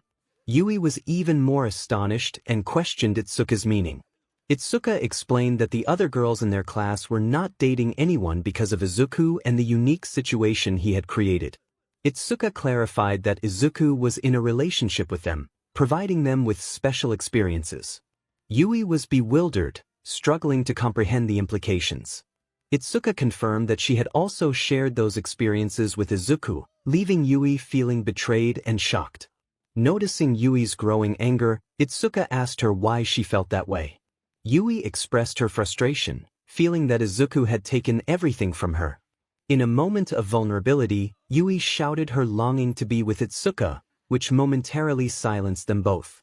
Itsuka, hearing Yui's confession, stood still, unsure of how to respond. Yui was lost in her feelings, unsure if Itsuka would reject her. Suddenly, Itsuka stepped closer, cupping Yui's face and leaning in for a kiss. Yui's eyes widened in disbelief as she experienced the unexpected affection from the girl she admired. She found herself caught in the moment, allowing Itsuka to kiss her for a full minute before they parted for air. Itsuka expressed her love for Izuku but also her compassion for Yui's pain. Before leaving, Itsuka mentioned she would be spending time with Izuku, which troubled Yui. However, Itsuka invited Yui to join them. Unsure of her decision, Yui hesitated until Itsuka removed her shirt, stunning Yui with her beauty. Overwhelmed by her emotions, Yui chased after Itsuka. Now, as Izuku entered Itsuka's room, he was taken aback by the sight before him. Itsuka was there with Yui, both of them in a compromising position. Confusion washed over him as he processed the scene. He was not upset about Itsuka's encounter, having heard stories from Mina about her experiences. This was not even Itsuka's first time in such a situation. All he felt was bewilderment as Itsuka explained that they were making Yui's first experience special. Izuku understood Itsuka's intentions, but he was feeling fatigued. To engage in another round, he knew he had to give it his all. As he quickly removed his clothing, Itsuka repositioned herself right behind Yui. Itsuka leaned in and encouraged Yui to use her quirk.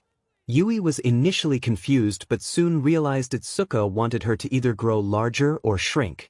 Understanding the plan, Yui chose to grow larger. Once Izuku was undressed, he noticed Yui had transformed into a figure resembling a full-grown adult, while Yui took in Izuku's impressive physique. She understood why his classmates admired him. He had the build of a Greek god, with muscles that seemed sculpted. Despite his powerful appearance, Yui felt a sense of confidence, believing she could handle the situation. However, she underestimated Izuku's strength as he effortlessly lifted her. Yui was surprised by his unexpected power. She felt a rush of emotions as she realized the intensity of the moment. As Izuku began to move, Yui was taken aback by his speed and determination. Despite her increased size, Izuku's movements reached deep within her, causing her to lose herself in the experience. Yui wondered how Itsuka managed to cope with such intensity. Inspired by Itsuka, Yui decided to shrink instead, but this only made things more challenging for her. Now, Izuku's presence felt even more overwhelming. Yui turned to Itsuka for assistance, only to find her engrossed in her own enjoyment. Itsuka, excited by the scene, requested Izuku to bring Yui closer, eager to see how well Yui could perform. Yui was amazed at how willingly Izuku complied. Once they reached the bed, Izuku gently laid Yui down, and Itsuka took her place above Yui. Recognizing the situation, Yui eagerly began to engage with Itsuka, fulfilling a long-held longing. Itsuka praised Yui for her efforts, which only motivated her further. As Itsuka turned her attention to Izuku, she expressed her appreciation for Yui's skills, suggesting that Yui could be a fun partner when Izuku was unavailable. Yui felt a surge of happiness at the thought of spending more time with Itsuka. Encouraged by the conversation, Yui intensified her efforts, eager to please. Itsuka, unable to contain herself, reached a peak of pleasure, and Yui savored the moment, feeling exhilarated. Itsuka then proposed moving to the next phase, leaving Yui curious. Suddenly, Yui found herself in a new position, ready for whatever Itsuka had planned. Itsuka prepared Yui for an unforgettable experience, and Izuku, motivated by Itsuka's enthusiasm, increased his pace, surprising Yui with his newfound intensity. Itsuka felt a sense of happiness that was greater than before. Yui and Izuku were getting along exceptionally well, and as both a friend and a romantic interest, this brought joy to the orange-haired girl. She began to gently slide Yui's hair, believing it would help Yui feel more comfortable around Izuku. Itsuka also encouraged Yui to lean against her, knowing how much Yui appreciated her presence. Itsuka had plans for Yui, envisioning a future where they could share even more NTMT moments together. With Izuku nearing the end of their time together, Itsuka felt anticipation for her own turn. Izuku mentioned that he was reaching his limit, and Itsuka reassured Yui, emphasizing that everything would be fine. Yui, trusting Itsuka completely, expressed her eagerness. The moment was overwhelming for Yui, and she felt a rush of emotions, realizing why many girls admired Izuku so much. It was a transformative experience for her, leaving her in a state of bliss. Afterward, Itsuka reflected on their encounter, suggesting they might need to be more cautious next time. Izuku agreed, acknowledging that they should consider the feelings of those who were new to such experiences. Itsuka playfully insisted on keeping Yui close for the night, and after tucking her in, Izuku felt a playful slap on his back. Itsuka teased him about his discomfort with such gestures, revealing a side of him that surprised her. Izuku, with a smirk, playfully countered, highlighting Itsuka's own mischievous nature. An hour later, Izuku returned to the 1A dorms, feeling exhausted from the earlier events. He was ready to rest but was interrupted by Aoyama. Despite his fatigue, Izuku greeted Aoyama, who offered him some cheese and water. Grateful, Izuku accepted the snack. Aoyama then asked if they were friends, to which Izuku confirmed.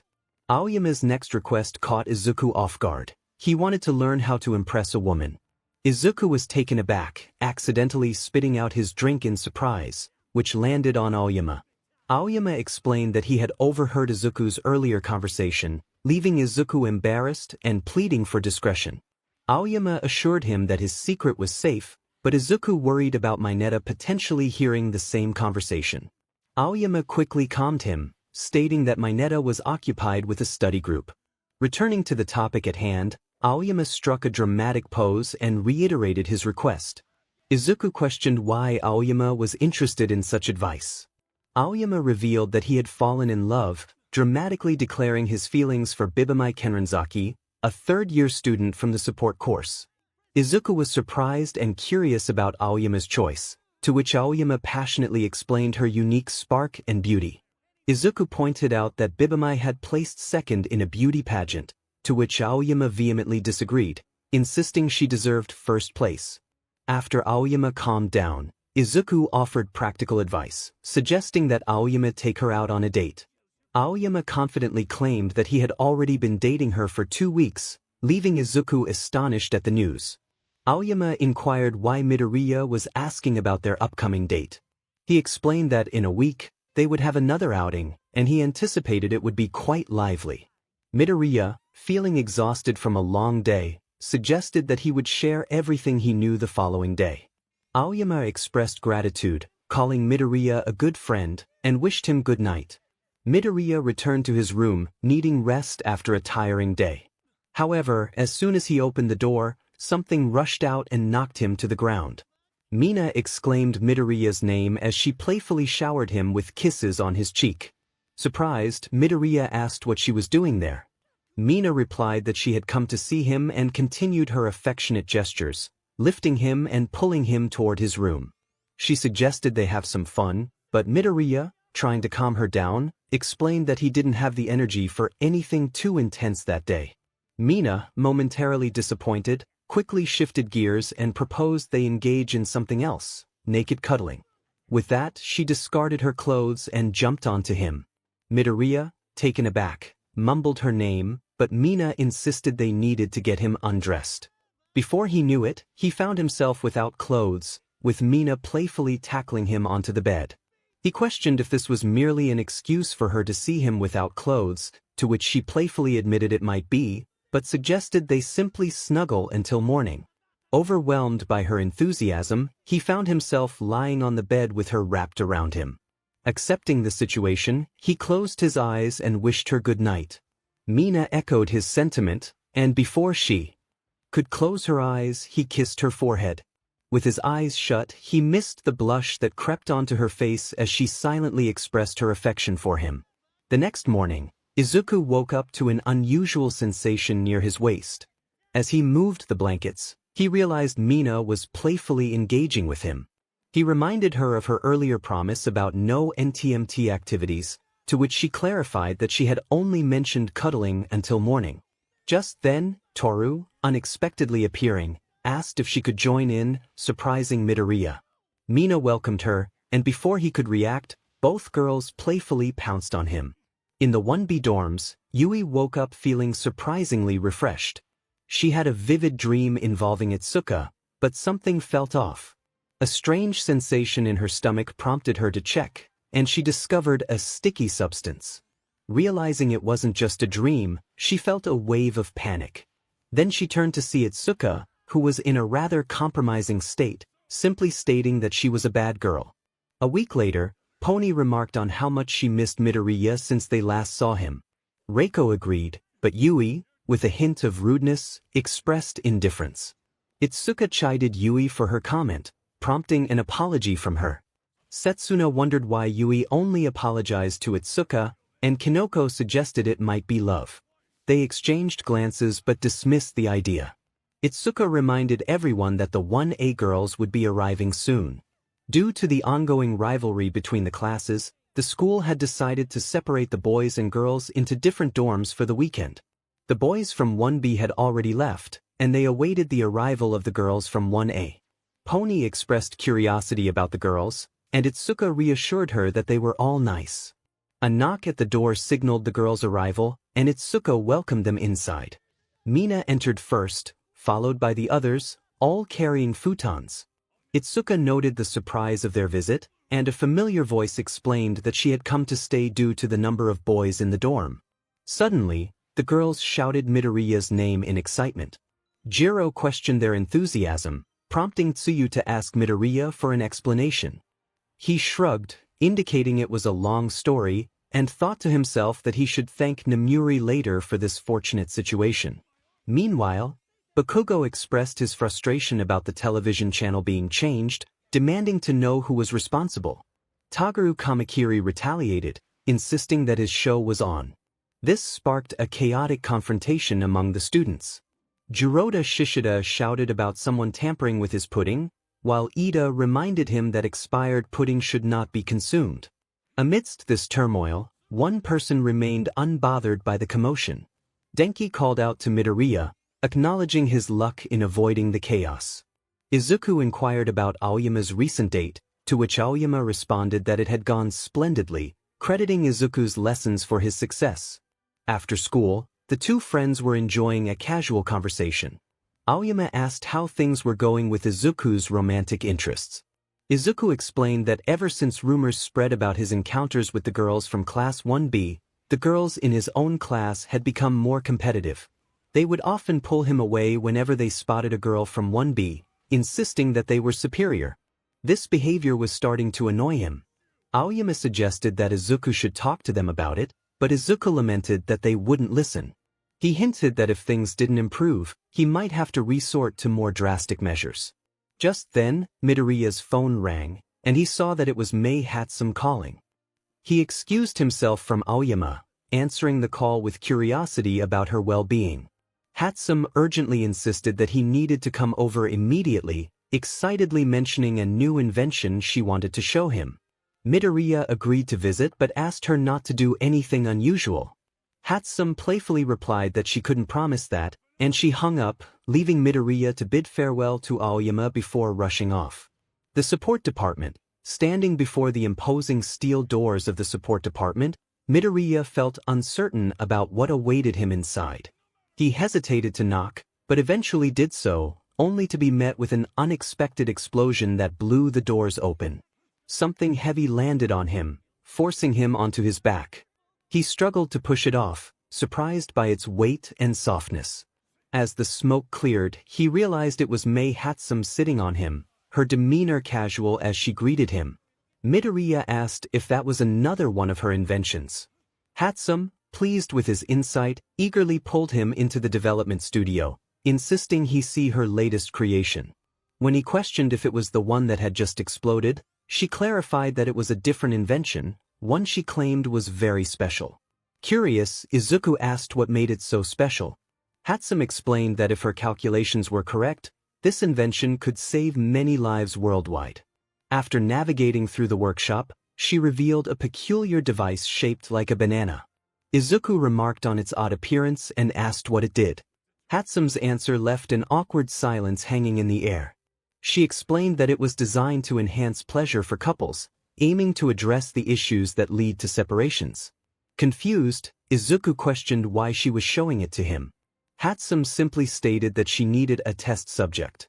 Before he could react, a strange machine activated, binding his arms and legs with powerful wires. Nervously, he asked what was happening, to which Hatsum reassured him that she had no intention of harming him. As he struggled to free himself, he continued to question her motives. Mei reassured Midoriya, explaining that the wires were designed to handle his strength. However, this only heightened his anxiety.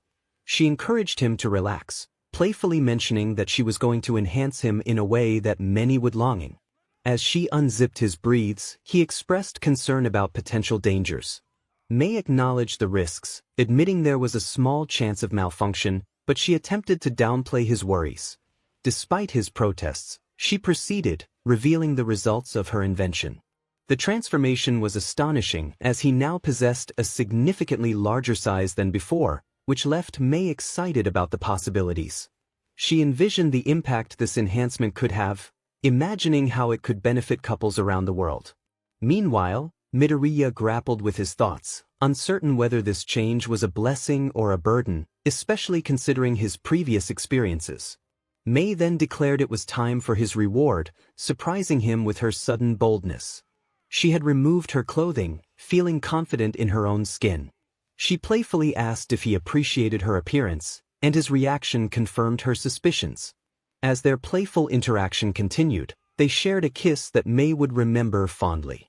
She relished the moment, hoping to savor their time together without interruptions. Midoriya, caught up in the moment, explored her body, which elicited a pleased response from Mei. She expressed her happiness at his enjoyment, suggesting a more personal connection by using his first name. Their playful banter continued, with Mei teasing about the potential for more fun. She took her time, wanting to make the experience memorable. Instead of rushing, she focused on every detail, using her hands to